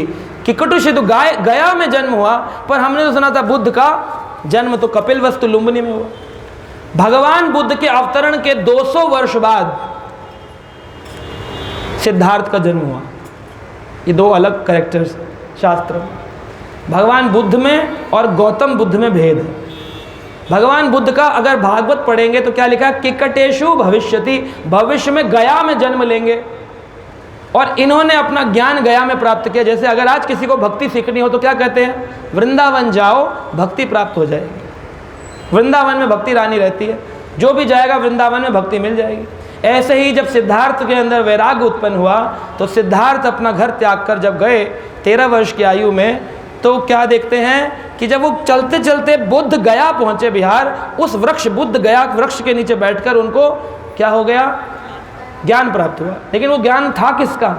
भगवान बुद्ध का। तो ये भगवान बुद्ध और गौतम बुद्ध ये अलग चरित्र हैं। इनको समन्वय करके एक कर दिया किसने? किसने कर दिया? एक शंकराचार्य ने। शंकराचार्य जी ने इन दोनों चरित्रों को साथ जोड़ दिया। क्या पर्पस था? तो पहले समझते दोनों में भेद क्या है। भगवान बुद्ध की फिलॉसफी क्या है? सिद्धांत है अहिंसा परमो धर्मः, क्योंकि पशु घात रोकने आए थे तो उनका सिद्धांत क्या था? अहिंसा परमो धर्मः। लेकिन आज जो बौद्ध लोग हैं वो लोग मांस का भक्षण करते हैं। खुद बताया उन्होंने कि हमारे यहाँ तो कोई प्रॉब्लम नहीं, हमें तो मना नहीं किया। इसका मतलब ये बुद्ध अलग हैं। 200 वर्ष बाद आए गौतम बुद्ध, उनका सिद्धांत है शून्यवाद। एक का है अहिंसा, इनका है शून्यवाद। दोनों का भेद हो गया। दूसरा भेद, इनकी माँ का नाम था भगवान बुद्ध की अंजना सुतहा किकटेशु भविष्यते, अंजना के पुत्र थे। और इनकी माँ का नाम था माया देवी। दोनों की माँ ही अलग है। अब आगे देखो, ये जो है गया में उत्पन्न हुए, इन्होंने गया में ज्ञान लिया। इनका जन्म लुम्बिनी में हुआ, इनका जन्म गया में हुआ। भेद आ गया। इनका नाम है जो भगवान बुद्ध थे, इनका बचपन का नाम था सुगात बुद्ध। क्या नाम था? सुगात बुद्ध। तो जो बुद्ध के असली ज्ञानी लोग हैं, जो बौद्धिज्म को सही से जानते हैं, वो जानते हैं Sugata Buddha was the original lord. बाद में जो है ही वॉज द इनकारनेशन। उनको शक्ति मिली थी कि वो सिद्धांत प्रस्तुत करें, परंतु वो भगवान नहीं थे। केशव धृता गौतम बुद्ध नहीं है, केशव धृता सुगात बुद्ध। ये भेद है भगवान में और गौतम बुद्ध। कई सारे ऐसे होते हैं ऊंचे ऊंचे जो कि बोलते हैं कि बड़े भागवत व्यक्ति, इनके अंदर भगवत आवेश हुआ है, उनको भी भगवान स्वरूप माना जाता है, बड़े बड़े आचार्यों को। लेकिन वो भगवान नहीं है, जीव हैं। तो गौतम बुद्ध जीव हैं और सुगात बुद्ध भगवान है। ये भेद। और इसके बारे में बताया गया है कि जो नरसिंह पुराण के अंदर इस बात का वर्णन है, कलो प्राप्ते यतः बुद्धो भगवान नारायणम प्रभो। बुद्ध नारायण है। ये नरसिंह पुराण में लिखा है, कलो प्राप्ते यतः बुद्धो भगवान नारायणम प्रभो। बुद्ध नारायण भगवान है, नरसिंह पुराण में लिखा है हमारे। तो किसने बदल दिया इसको? इस ज्ञान को शंकराचार्य जी ने बदला। क्यों बदला? उनको क्या पड़ी थी? शिव जी ने पद्म पुराण में पार्वती को बताया। पद्म पुराण में शिव जी पार्वती को इस रहस्य का उद्घोष करते हुए कहते हैं कि देखो पार्वती, कृष्ण मुझे चाहते हैं कि मैं जाऊं और जाकर के इस सिद्धांत को काटूं और लोगों के बीच में एक ज्ञान प्रस्तुत करूं जिसे कहते हैं अद्वैतवाद, यानी कि भगवान और हम एक ही हैं। अहम ब्रह्म अस्मि, जगत मिथ्या ब्रह्म सत्यः। ये संसार मिथ्या है और भगवान सत्य है। अगर ये संसार मिथ्या है तो भैया वो व्यक्ति जो शंकराचार्य को फॉलो करेगा वो फिर अपने बच्चों को गले नहीं लगा सकता। क्यों? बोले बच्चा तो आपका मिथ्या है क्योंकि ये तो संसार का। फिर वो खाना नहीं खा सकता क्योंकि वो पूड़ी जो खाएगा वो तो मिथ्या है। जगत मिथ्या ब्रह्म सत्य, बस ब्रह्म में रहेगा, जगत तो मिथ्या है। तो कट गई फिलॉसफी। खाता भी है और बच्चे को गले भी लगाता और कहता क्या आंख बंद करके? ब्रह्म सत्य जगत मिथ्या। जब मिथ्या को खाते क्यों हो फिर अपने पेट में डाल डाल के? इसका मतलब बोलते कुछ और करते कुछ और। तो शिवजी ही शंकराचार्य बनकर आए। शिवजी ने पार्वती को बताया मुझे भगवान कृष्ण ने आदेश दिया है, क्या है? स्व आगमने कपिलस्तु त्वं च जनाना मत विमुखान कुरु। इन जनों को मुझसे विमुख करना।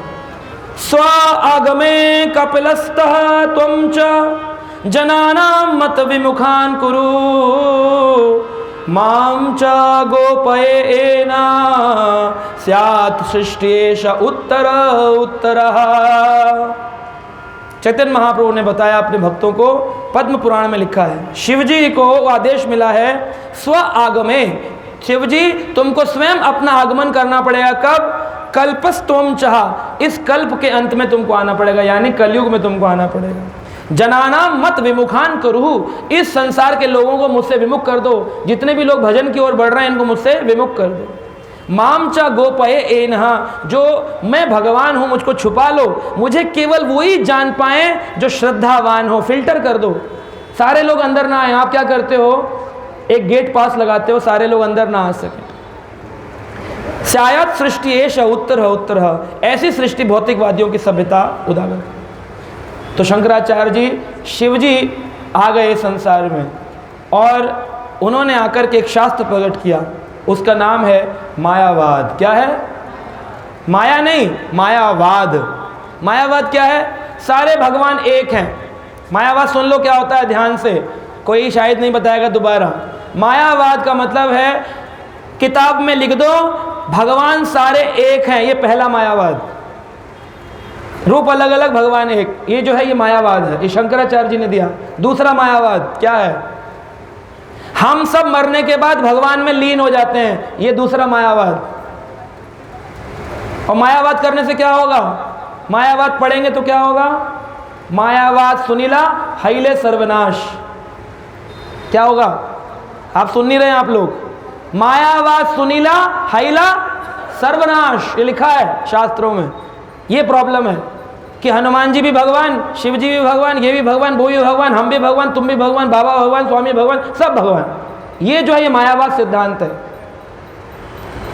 अभी अच्छा नहीं लग रहा होगा सुनने में, लेकिन शास्त्र है। अच्छा नहीं लग रहा है ना सुनने में, तो सुनो फिर बातें नहीं। शास्त्र में लिखा है सारे भगवान को एक बोल दोगे तो मायावाद सिद्धांत है। मायावाद भाष्य सुनी ले हईलो सर्वनाश, ये भागवत पुराण बता रहा है। तो क्यों किया शिव जी ने ऐसा? ताकि मान लो आपके यहाँ पर भीड़ आ जाए तो प्रसाद में आप क्या करते हो कि ए कैटेगरी का प्रसाद, बी कैटेगरी का प्रसाद, सी कैटेगरी का प्रसाद करते हैं कि नहीं हम लोग? कि जो बिल्कुल क्लोज वाले होंगे उनको ये देंगे, तो थोड़े मिलने वाले होंगे बी वाला देंगे, और रोड पे चलता आदमी जिसने कथा नहीं सुनी उसको भंडारे का हलवा दे देंगे। बस है, करते हैं कि नहीं हम? भगवान नहीं कर सकते वैसे, भगवान ने किया। जो मेरे नजदीक ए कैटेगरी के भक्त होंगे उनको मेरा कृष्ण सिद्धांत मिलेगा, वैष्णविज्म। जो बी कैटेगरी के होंगे वो फिर क्या पाएंगे? वो फिर इस मायावाद में फंस जाएंगे, और सी कैटेगरी के नास्तिकवाद में फंस जाएंगे, वो मानेंगे ही नहीं भगवान कुछ होता है। तो मायावाद असत शास्त्रम, उन्होंने कहा मायावादम असत्र शास्त्रम प्रच्छन्नम बौद्धम उच्यते माया एव विहिताम देवी कलो ब्राह्मण मूर्तिनः। शिव जी कहते हैं मुझे कलयुग में ब्राह्मण बन के आना पड़ेगा, ब्राह्मण मूर्तिनः। मैं शंकराचार्य बन के आऊंगा, लेकिन दूंगा क्या? मायावादम असत शास्त्रम, सत शास्त्र नहीं असत शास्त्रम प्रच्छन्नम बौद्धम उच्यते। क्यों? बुद्ध भगवान जो प्रकट हुए हैं ना, इन्होंने गड़बड़ कर दी है, उसको हटाना पड़ेगा। वेदों को पुनः स्थापना करनी पड़ेगी। मुझे भेजा जा रहा है लेकिन फिल्टर लगाना पड़ेगा। इसलिए बुद्ध भगवान और गौतम बुद्ध में भेद है, लेकिन शंकराचार्य ने कह दिया दोनों एक ही हैं। ये सबसे इजी है ना, भगवान और हम एक, दोनों बुद्ध एक। उन्होंने सारा एक एक एक करके खत्म कर दिया, सब कंफ्यूजन क्रिएट कर दिया। और उसके पीछे पर्पस था, भगवान चाहते थे। ऐसे ही नहीं कर दिया जानबूझ के। लोग बोलते वे किया क्यों? भगवान ने कहा करो ताकि फिल्टर हो सके कौन श्रद्धावान है। बोले इतना जो पढ़ेगा नहीं वो तो फंस गया। हाँ तो फंस गया। या तो पढ़ लो, या तो किसी ऐसे साधु पुरुष को ढूंढो जो सच में तुमको ज्ञान दे सके। किसी से भी मत ज्ञान लो। आपको अपने बच्चे को इंजीनियरिंग पढ़ानी है तो आईआईटी में चाहते हो कि नहीं हो? मेडिकल पढ़ाना है तो एम्स चाहते हो कि नहीं हो? कि किसी भी स्कूल से पढ़ लो, 10वीं 12वीं फेल BA करें, वहाँ से पढ़ाना चाहोगे? तो जब आप अपने बच्चे को पढ़ाने के लिए अच्छा कॉलेज ढूंढते हो तो भगवान को जानने के लिए किसी भी मंदिर में चले हो, कहीं से भी ले लो ज्ञान ना। आपको एक प्रमाणिक संप्रदाय लेनी है, चतवारी संप्रदाय नहीं। हम ये नहीं कहते मुझसे जुड़ो, इस्कॉन से जुड़ो, हम कहते चतवारी संप्रदाय नहीं। शास्त्र बोल रहा है, और जो शास्त्र को बोले ये मत बोलो तो फिर आप सुनना नहीं चाह रहे। शास्त्र नहीं सुनना तो छोड़ दो, फिर नाच लो गा लो और कीर्तन कर लेते हैं, सब लोग डांस कर लेते हैं। डांस करने तो आए नहीं, अभी डांस करते रह जाएंगे तो फिर मृत्यु बाद डांस ही करना है आत्मा को, फिर हंटर पे डांस करेंगे, अभी कीर्तन पे करेंगे। नृत्य करना है, हरि नाम में करना, परंतु शास्त्र को गहन रूप से समझना, ये भागवत प्रमाण है। इसलिए भगवान आते हैं बार बार। इतने अवतार क्यों ले रहे हैं भगवान? अपने भक्तों को शिक्षा देने के लिए। राम रूप में मर्यादा प्रस्तुत करते हैं, बौद्ध रूप में आकर पशुघात बंद करते हैं, केश मत्स्य रूप में आकर राजा का उद्धार करते हैं, मनवंतर बनाते हैं। हम क्यों बता रहे हैं आपको? ताकि आपका जीवन अच्छा बन सके, जीवन से कष्ट चले जाए। अब मैंने अपना एक सोच बना रखी है, हमने तो जी 40 साल ये किया है, हमें तो ये पसंद नहीं आ रहा, तो ठीक है भाई, अगली बार नहीं बताएंगे आपको। लेकिन इससे ये तो नहीं होगा, किसी को बीमारी हो, कैंसर, तो डॉक्टर क्या कहता है, प्लीज़ पेशेंट को बाहर ले जाइए, बताया नहीं सकते क्योंकि इसको धक्का लग जाएगा, इसकी फैमिली को बताएं, धीरे धीरे करके बताएंगे इसको कैंसर है, कैंसर से पीड़ित हैं, ये बता चल जाए तब तो इलाज होगा। आप सुनना ही नहीं चाहेंगे तो इलाज कैसे होगा? बुरा लग रहा है, अच्छा लग रहा है? हाँ जी, नहीं बुरा लग रहा होगा तब भी क्या कर सकते, शास्त्र तो शास्त्र है, सहन तो करना पड़ेगा। बुद्ध भगवान का वाणी है, इसलिए भगवान आए और भगवान कहते हैं कीर्तन यज्ञ करो, भगवान का नाम जप करो। भगवान कभी अपने लोगों को विमुख नहीं करते, लेकिन शंकराचार्य को उन्होंने सिद्धांत दिया, विमुखान कुरुहु, विमुख कर दो सब लोगों को, फैला दो संसार में पूरा मायावाद, असत्यात्रम बौद्धम प्रच्छन्न उच्चते, ऐसा फैला दो भूल जाए लोग, मुझे विस्मृति कर जाए, केवल सिद्धांत बाहरी रूप से रह जाए, अंदरूनी रूप से लोग परिवर्तित ना होना चाहे। सनातन धर्म को अगर आपको बचाना है, घर घर में नित्य प्रतिदिन, आज क्रिश्चियन लोग संडे को अपने बच्चों को मंदिर ले जाते हैं, चर्च ले जाते हैं कि नहीं? मुस्लिम लोग अपने बच्चों को शुक्रवार को मस्जिद ले जाते हैं। क्या आप लोग मंदिर ले जाते हैं एक दिन हफ्ते में? 7 दिन कथा चल रही कि लेके आए। हमारे प्रिय प्रभु रामाकांत शुक्ला जी इतनी मेहनत कर रहे हैं, सब लोग धर्म प्रचार करें, आप लोगों को उनकी सहायता करनी चाहिए। बच्चे लेने आए, पड़ोसी लेके आओ, भर भर के लेके आओ, लोगों को कथा सुनाओ, तब तो धर्म का प्रचार होगा। हम बच्चों को बोल रहे तुम बेटा तैयारी करो इंजीनियरिंग की, हम कथा सुन के आते हैं, ऐसा नहीं है। फिर सिद्धांत कैसे स्थापित होगा? आपके बाद आपके लिए पितृ शांति हेतु यज्ञ कौन करेगा? आज तो चलो हमारे श्री भगवान मित्तल जी हैं, सिंगला जी हैं, लेकिन फिर बाद में इनके बाद इनके बच्चों को अगर ज्ञान नहीं हो तो कैसे होगा? वो कैसे होगा? घर में रेगुलर रूल बना दो, सुबह उठ करके सब लोगों को मंदिर में प्रणाम करके स्कूल जाना है, आने के बाद गीता का एक श्लोक पढ़ना है, शाम को खेल के आने के बाद एक माला जप करना है। हर बच्चे को सिखा दो, ज़्यादा काम टाइम नहीं लगेगा, 5-5 मिनट का काम है, लेकिन उनके जीवन भर के लिए संस्कार प्रकट हो जाएंगे उनके।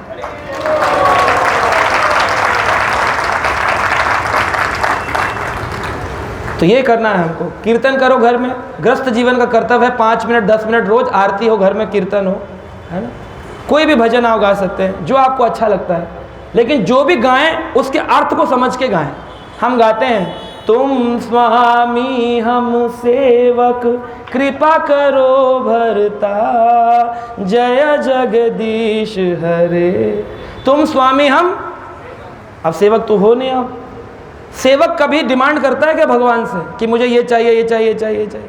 आपके घर में काम करने वाली एक है, वो आती है और कहती है देखो बीबी जी तब काम करूंगी जब मेरे लिए कोल्ड ड्रिंक बना के रखना, एसी चला के रखना, 1.5 घंटा सोऊंगी फिर आकर काम करूंगी। तो ऐसे काम वाले सेवक चाहोगे आप? जो सेवक डिमांड करेगा वो नहीं चाहिए। सेवक आते ही काम करे, बस बोले ना, फिर मालिक खुद खुश होकर ले लो कपड़े, ले लो दिवाली की बधाई, ले लो ये ले लो वो दे। तो भगवान भी भर भर के देंगे, आपको बोलना नहीं है, केवल गाना है, उनका यशोगान करना है। हरे कृष्णा कृष्णा कृष्णा हरे हरे, हरे राम राम राम हरे हरे।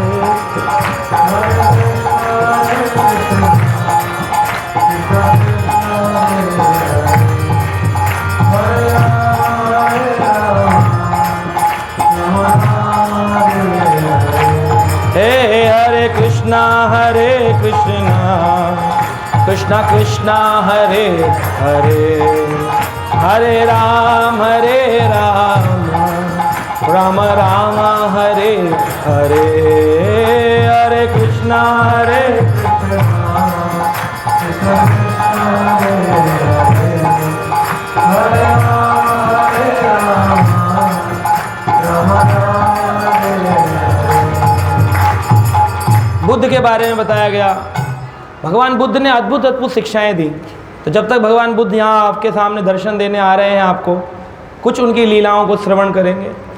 भगवान बुद्ध एक बार बैठे थे और एक बहुत बड़ा उद्योगपति था, इंडस्ट्रियलिस्ट, बिजनेसमैन, वणिक, व्यापारी। उसके बच्चे बुद्ध के ज्ञान को लेने के लिए जाने लग गए। बोले बुद्ध बड़ा अच्छा ज्ञान देते हैं और बड़ा सुंदर उन्होंने ध्यान योग बताया, ध्यान करो, भक्ति करो, ये करो। मेरे बच्चे घर छोड़कर व्यापार में तो ध्यान लगाते नहीं और भगवान पे ध्यान लगा रहे। अरे ये तो खाली लोगों का काम है। उसको बड़ा क्रोध आया। उसने आकर बुद्ध पेड़ के नीचे बैठे थे, खींचकर एक चांटा मार दिया। जब चांटा मारा तो देखा कि वो कुछ बोले नहीं, बुद्ध मुस्कुराते रहे। बुद्ध का एक सबसे अच्छा था बोध्य रूप, एकदम शांत भाव, विकार रहित, मुस्कुराते रहे भगवान। तो जब आपको कोई गाली दे और डांटे और आप कुछ बोलो ना, प्रतिकार मत करो, मुस्कुरा दो, उसको और भड़का, अरे गुस्सा नहीं आता है, कैसा आदमी है, और भड़केगा। तो व्यापारी बोला अभी बात बिगड़ जाएगी, वहाँ से अगले दिन वो थोड़ा शांत हुआ और सोचने लगा कि ये क्यों क्रोध में नहीं आए। अगले दिन फिर गया और कहता है मुझे माफ़ करना, मुझे क्षमा करना, मैंने कल आप पर वार किया। ऐसा क्या हो गया जिसके कारण मैं इतना क्रोधित हो गया था, मुझे क्षमा करिए। बुद्ध ने कहा अगर वो व्यक्ति मुझे मिलेगा जिसको आपने मारा, मैं ज़रूर आपको क्षमा करवा दूंगा। बोला मतलब? मैंने तो आप ही को मारा था।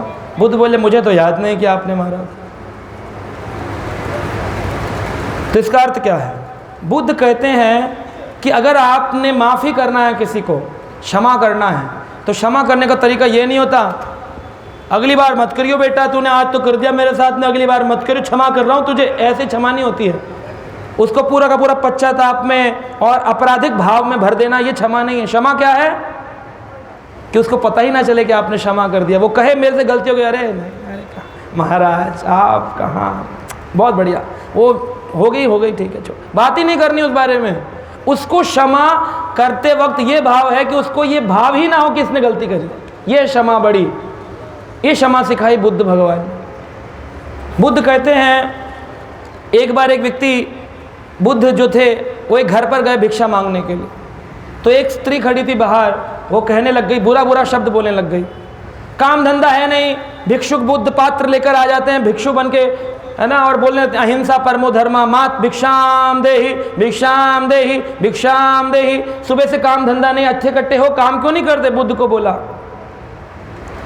जाकर के खाली बस ये ध्यान लगाओ, ध्यान लगाओ, इससे क्या होगा? बुद्ध खड़े रहे, बोले एक बार आप अपना जो दान है वो दे दें, फिर मैं चला जाऊंगा। आप बार बार कह रही हैं चले जाओ चले जाओ, एक बार आप अपना दान पूर्ण कर लें, मैं यहाँ से चला जाऊंगा। उस स्त्री और गुस्से में बोली, दान? मैं तो तुम्हें 1 रुपया नहीं दूंगी, है ना, और खूब सारा उनको उपहास किया, खूब बोला। बुद्ध मुस्कुराते रहे, बोले और दे दीजिए दान, फिर मैं चला जाऊँ। बोले मतलब? बोले देखिए जिसके पास जो होता है वो वही देता है। आपके पास गालियाँ थी, आप वो दे रही हैं, मैं ले रहा हूँ। तो आपको कोई अगर गाली दे तो बुद्ध का स्मरण करना चाहिए, भगवान बुद्ध का। बुद्ध ने सिखाया है जिसके पास जो है वो वही देगा। अच्छा, मैं आपके लिए तोहफा लेके आया और मैंने कहा कि प्रभु जी ये आपके लिए मैं धोती कुर्ता लाया हूँ। आपने कहा मैं तो पहनता नहीं, तो वो किसके पास रह जाएगा? हमारे पास। तो कोई आपको गाली दे और आप उसको एक्सेप्ट मत करो, स्वीकार मत करो, तो क्या हो गया? वो किसके पास रह गई? तो इसलिए टेंशन नहीं लेनी चाहिए, इसने मुझे बुरा भला बोला, आपको बोलना चाहिए हरे कृष्णा। किसके पास रह जाएगी? किसके पास रह जाएगी? उसी के पास रह जाएगी। तो इस प्रकार बुद्ध की अद्भुत लीलाएं हैं। बताते हैं बुद्ध ने एक ज्ञान दिया। एक व्यक्ति आया, कहता है मेरे पिताजी का श्राद्ध कर्म कर दो, उनकी मृत्यु हो गई है। और अब वो जो आदमी था वो गंदे काम करता था, मदिरा पान, जुआ खेलना, गंदे काम करता था, लेकिन उसका पुत्र बड़ा अच्छा था। वो बोला मेरे पिताजी के लिए कुछ करिए, उनको स्वर्ग मिल जाए, ऐसा कुछ काम करिए, आप तो भगवान हैं, बुद्ध कुछ करिए। बुद्ध ने कहा 2 मटके ले आओ, एक मटके में मक्खन भर दिया और एक मटके में पत्थर भर दिए और कहा दोनों को पानी पे फेंको। अब मटका तो तैरेगा पानी में, कितना ही भारी हो, मटका तैर रहा था। बोला अब लाठी लेके दोनों मटकों को तोड़ दो। तो उस आदमी ने लाठी लेके पत्थर वाले मटके को तोड़ा और मक्खन वाले को तोड़ा। तो जो मक्खन था वो पानी पे तैरने लगा और पत्थर पानी में डूब गए। तो बुद्ध ने कहा कुछ समझ आया? कहा नहीं। बोले हमारा ये जीवन इस मटके के समान है और इसके अंदर भरा पदार्थ कर्म के समान है। जिसके जैसे कर्म है उसको वैसा लोक प्राप्त होता है। जब तुमने मटका तोड़ा जिसमें पत्थर भरा था वो डूब गया, जिसमें मक्खन भरा था वो तैर गया। ये नहीं होगा कि मैंने बहुत अच्छी अगरबत्ती जला दी तो स्वर्ग लोक मिल जाएगा। बाद में कुछ नहीं होता है, जीते जी जो होना है सो होना है, बाद में तो केवल रोना ही रोना है। अब पछताए होत क्या जब चिड़िया चुग गई। इसलिए जब तक जीवन है भगवान का नाम लेना। बुद्ध के जीवन काल की एक और घटना सुनेंगे। बुद्ध ऊंचे भक्त बना रहे थे संसार में भिक्षु, और कई उनके अनुयायी थे, सभी वैराग्य के भाव में थे। एक नगर कन्या थी, उसका नाम था आम्रपाली। क्या नाम था? देखने में बड़ी सुंदर। आम्रपाली के मन में भाव था कि बुद्ध मुझको स्वीकार कर ले, अपना संग प्रदान करे। अब भगवान तो अंतर्यामी, सबके मन के जानते हैं। बड़ी सुंदर स्त्री थी, लेकिन राजकन्या होती थी जो कि वैश्यावृत्ति करती थी, लेकिन बहुत सुंदर थी। उसके मन में था एक बार बुद्ध मुझे मिल जाए। तो आम्रपाली बुद्ध के आश्रम गई और बोले मुझे स्वीकार कर लीजिए बुद्ध। भगवान बुद्ध बोले कि मैं आऊँगा, जल्दी आऊँगा। 1 साल, 2 साल, 3 साल, कई वर्ष निकल गए आम्रपाली को इंतज़ार करते करते, लेकिन भगवान बुद्ध नहीं आए। कई साल बाद आम्रपाली को कोढ़ हो गया, शरीर पर रोग हो गया। रोग हो जाने से उसके परिवार के, गांव के लोगों ने निकाल कर उसको देश निकाला दे दिया, गांव से बाहर खटिया डाल दी। बोले यहीं रहो, अलग एक इलाका बना देते हैं, वहाँ छोड़ दिया अकेली। तब एक दिन रात्रि काल में देखते हैं भगवान बुद्ध आए। भगवान बुद्ध ने कहा आम्रपाली उठो, मैं आ गया। रोने लग गई। प्रभु ये कोई आने का वक्त है? आपको जब मैं युवा थी, सुंदर थी, तब से आपको पुकार रही थी कि आपका एक संग मिल जाए, लेकिन बुद्ध आपने आने में देरी कर दी। अब शरीर निरोगी नहीं है, रोग से भरा हुआ है, पूरे शरीर में पस और दुर्गंध आ रही है। आप मेरे पास ना आए, मुझे स्पर्श ना करें। भगवान बोले देखो आम्रपाली, मेरा हर कार्य सिद्धांत स्थापित करने के लिए होता है, शिक्षाप्रद होता है। मैंने आने में देरी क्यों करी? इसलिए कि तब तक तुम संसार के रहते हो, जब तक तुम संसार के रहते हो तब तक मैं नहीं आता हूँ। जब तुम संसार के नहीं रहते हो, जब तुम अपने भी नहीं रहते हो, कि अब हम भी अपने लिए बेकार हैं, शीशा देखना बंद हो गया, अब हम अपने लिए काम के नहीं, संसार के कोई काम के नहीं। जब तुम किसी के काम के नहीं, तभी तुम श्याम के काम, राम के काम के बनते हो। उठाया आम्रपाली को बुद्ध ने, हृदय स्पर्श वेदना के साथ आलिंगन करते हुए गले लगा लिया। देखते ही देखते आम्रपाली पुनः सुंदर शरीर प्राप्त कर ली, पूरे शरीर का रोग समाप्त हो गया। तो भगवान ने कहा कि तुमको संसार की वैराग्य लाना पड़ेगा, ये काम नहीं आएगा। यहाँ रहो, लेकिन इस चित्तवृत्ति से रहो, ये शाश्वत काल तक मेरे साथ रहने वाला नहीं। इसलिए बुद्ध भगवान आए और उन्होंने संसार को अहिंसा का ज्ञान दिया कि हिंसा मत करो, शाब्दिक हिंसा भी मत करो, शब्द रूप से भी हिंसा नहीं करनी है। तो इसीलिए जयदेव गोस्वामी अपने भजन में कहते हैं, केशव धृता बुद्ध शरीरा जय जगदीश हरे। केशव धृता बुद्ध शरीरा जय जगदीश हरे। निंदसे या गविधर अहस श्रुति जातम सदय हृदय दरसति पशुघातम। केशव धृता बुद्ध शरीरा जय जगदीश हरे, जय जगदीश हरे। जय जगदीश। निंदस्य गविधेर अहस्य श्रुति जातम्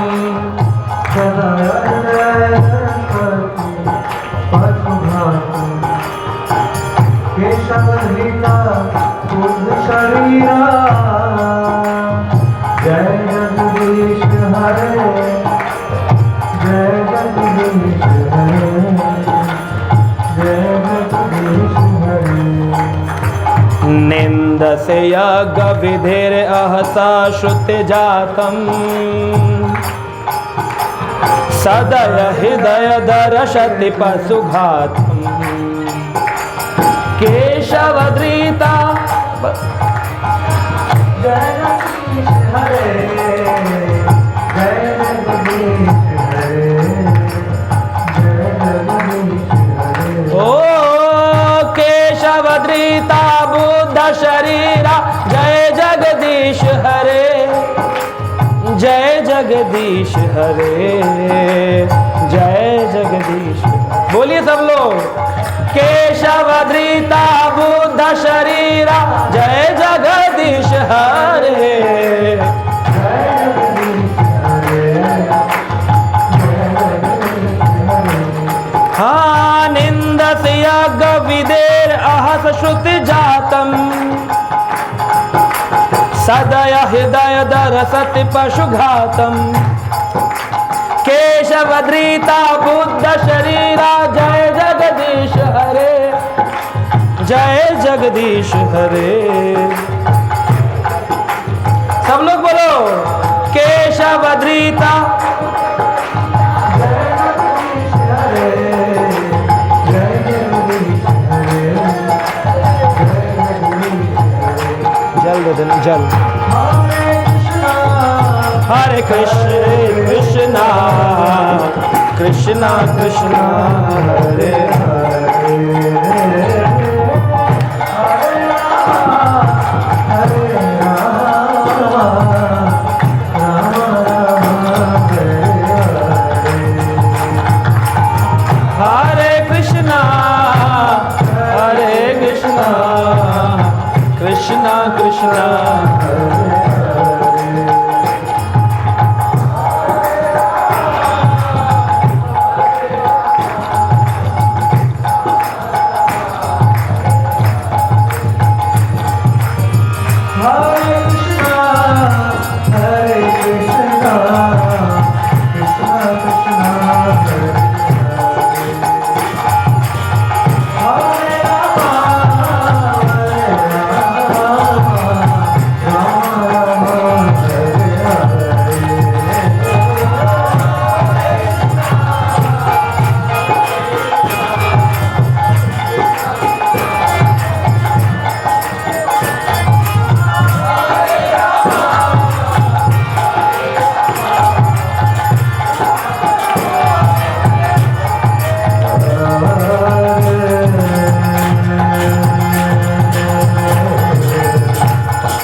किसी का स्वागत है अभी?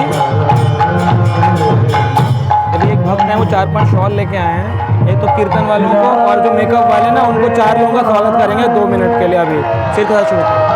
आपको कुछ बोलना है तो बोल दो।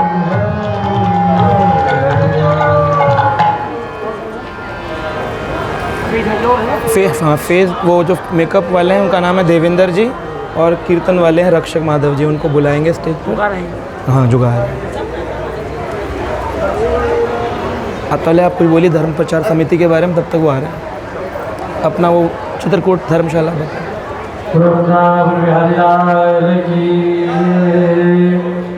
आयुष्मान धर्म प्रचार समिति के तत्वाधान में संगीतमय श्रीमद् भागवत कथा का आज सिस्टम दिवस, कल कथा का विश्राम दिवस पूर्णाहुति होगी, और परसों प्रातःकालीन का जो पूजा सत्र है पूजन होगा। पूजा के बाद रविवार को 9 बजे से लेकर के 11 बजे तक संगीत में श्री सुंदरकांड का पाठ, फिर हवन, फिर भंडारा। 1 बजे से भंडारा। आप सभी साधारण आमंत्रित है उस दिन में। जो जिन माताओं ने कलश उठाया है उनको तो अनिवार्य आना ही है। कलश कल बगैर हवन के कलश वितरण, बगैर विसर्जन के हवन कलश वितरण नहीं। जब तक हवन नहीं होता, बेटियों का विसर्जन नहीं होता, तब तक मेरे हिसाब से कलश नहीं उठाना चाहिए। बाकी जैसा आप कहोगे, जब तक हवन और विसर्जन नहीं हो जाता बेटियों का, कलशों का विसर्जन होगा, फिर उठाया जाता है। हाँ, व्यास जी का भोजन कल हो जाएगा। जो कथा की विश्राम है, व्यास भोजन और कथा का जो हमारा चल रहा है आयोजन, वो कल समाप्ति हो जाएगी। बाकी कलश वितरण और भंडारा सब परसों होगा रविवार को। तो आप सभी साधारण आमंत्रित हैं। हमारे जो सुंदर सुंदर आप लोग झांकियाँ देख रहे थे, झांकियों का अवलोकन कर रहे थे, उनका नाम राम प्रिय प्रभु और देवेंद्र जी। उनसे मैं निवेदन करूँगा कि वे मंच पर आ जाए। हमारे देवेंद्र जी जो हैं टीवी सीरियल्स के अंदर मेकअप करते हैं, जो कि टीवी आप देखते हैं विष्णु भगवान के स्वागत करेंगे देवेंद्र जी का। बहुत सुंदर सुंदर झांकियों का अवलोकन। ये सारा मेकअप किया, आपको भगवान के साक्षात दर्शन कराए कि नहीं कराए? तो हम उनका स्वागत कर रहे हैं। ये राम प्रिय प्रभु, इनके संरक्षण में कार्य हो रहा है। आइए, बहुत बहुत बधाई, बहुत बहुत शुभकामनाएं। बहुत ही सुंदर कला, थैंक यू, भगवान ने आपको बहुत दिया है। सुंदर। ये हमारे रक्षक माता प्रभु को हम बुलाना चाहेंगे स्टेज पर, और उनका इतना सुंदर संगीत है। आइए जरा। तो हमारे जो संगीतकार भाई हैं, बहुत ही सुंदर स्वर के माध्यम से आपको हरि नाम संकीर्तन हमारे का रमाकांत शुक्ला जी 3 बजे से कीर्तन करते हैं, यहाँ पर सहयोग करते हैं 3 से 4 लगातार कीर्तन। सुंदर।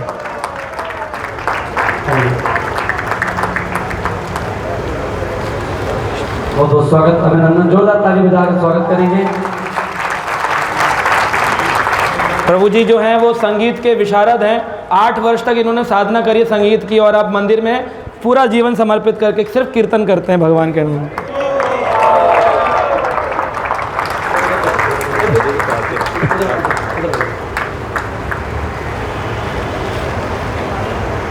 और अच्छा,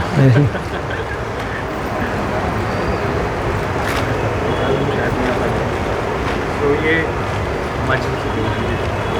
पूरी टीम की तरफ से महाराज जी का स्वागत, जोरदार ताली बजाकर स्वागत करेंगे। बहुत बहुत बधाई। इतना सुंदर सरल भाषा में आपने सभी भक्तों का ये जो कथा छोड़ कराया, बहुत बहुत बधाई। कथाएं तो आप लोग बहुत सुनते हैं, पर इतना सुंदर और सरल भाषा में, बिल्कुल सरल भाषा में स्वर के साथ महाराज जी ने आपको बहुत सुंदर सुंदर श्लोकों का गायन करते हुए और इतने सुंदर सरल तरीके से अमृत में कथा का रसपान कराया। आप सभी भक्तों की तरफ से और आयुष्मान धर्म प्रचार समिति की तरफ से और हमारे मुख्य निर्माण श्री भगवान मित्र की तरफ से महाराज जी का बहुत बहुत धन्यवाद, बहुत बहुत कोटिशा धन्यवाद। आगे भी आपका ऐसे मार्गदर्शन मिलता रहे, ऐसी हम आशा करते रहेंगे। धन्यवाद। हमारे बाकी मृदंग वादक और अन्य भक्तों का हम स्वागत करेंगे। जोरदार ताली बजाकर स्वागत करेंगे।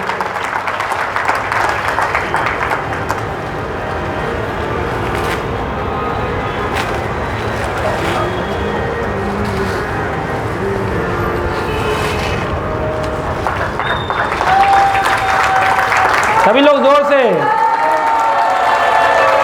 4 घंटे मृदंग बजाते हैं आपके लिए, कीर्तन करते हैं आपके लिए, तो उन लोगों का स्वागत करिए जोर से। हरे कृष्णा हरे।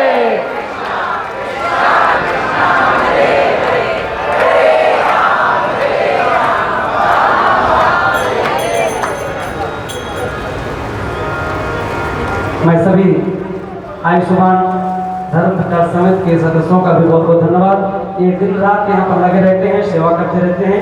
इनका जो टीम के लोग हैं हमारे, उनका सम्मान हम लोग परसों रविवार को करेंगे मंच से ही, है ना, क्योंकि जब तक व्यवस्था संपन्न नहीं हो जाती तब तक किसी भी कार्यकर्ता का सम्मान नहीं होगा। सम्मान होगा लास्ट वाले दिन।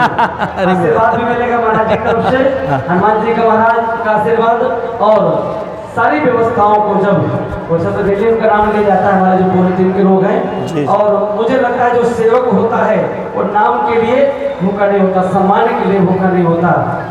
सेवक कभी भी सम्मान नहीं चाहता, पर फिर भी क्योंकि आयुष्मान का मंच है और सभी हमारे जो सेवादार हैं, युवा सेवादार, चाहे वो जयदीप्त हो, जयदीप शर्मा, चाहे वो प्रदीप शर्मा, हर्ष चौहान, हिमांशु सिंगला जी, बीबी गुप्ता जी, श्री कृष्ण गोपाल अग्रवाल जी और श्री सतीश तंवर जी, अन्य जो पदाधिकारी हैं हमारे सिंगला जी और वेद प्रकाश जी, सभी जो हमारी टीम के लोग हैं, सबको बहुत बहुत धन्यवाद।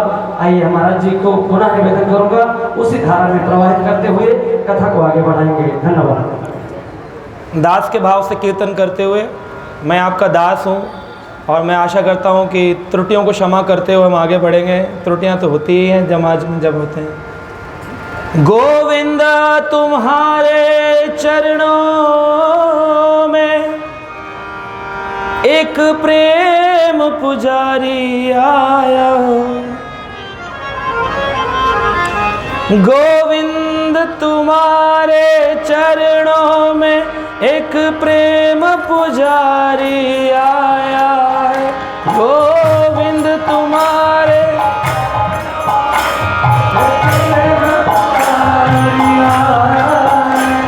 गोविंद तुम्हारे चरणों में एक दरस भिखारी आया है।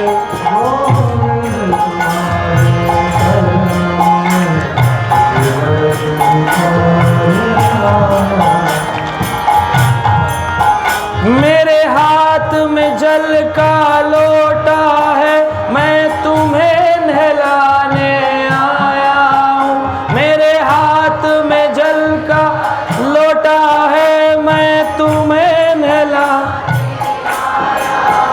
बड़े प्रेम से ना हो मनमोहन, मैं तुम्हें नहलाने आया हूँ। बड़े प्रेम से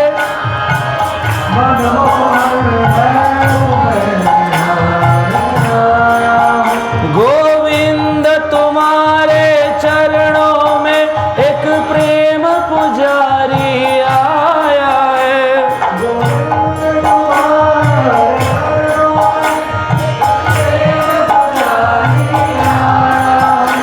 गोविंद तुम्हारे चरणों में एक दरस भिखारी आया है।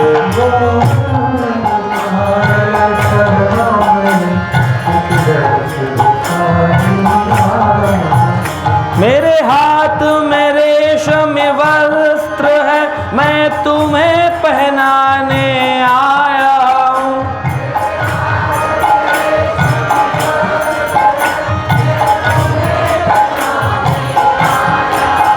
बड़े प्रेम से पहनो मनमोहन, मैं तुम्हें पहनाने आया हूँ।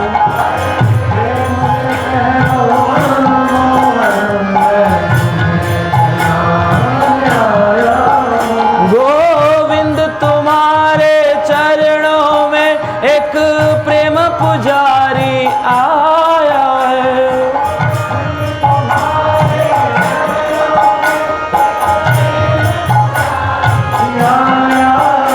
गोविंद तुम्हारे चरणों में एक दरस भिखारी आया है।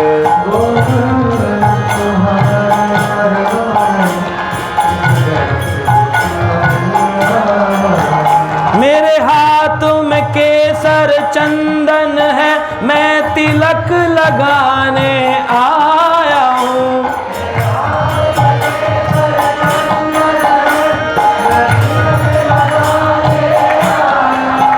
बड़े प्रेम से लगवाओ मोहन, मैं तिलक लगाने आया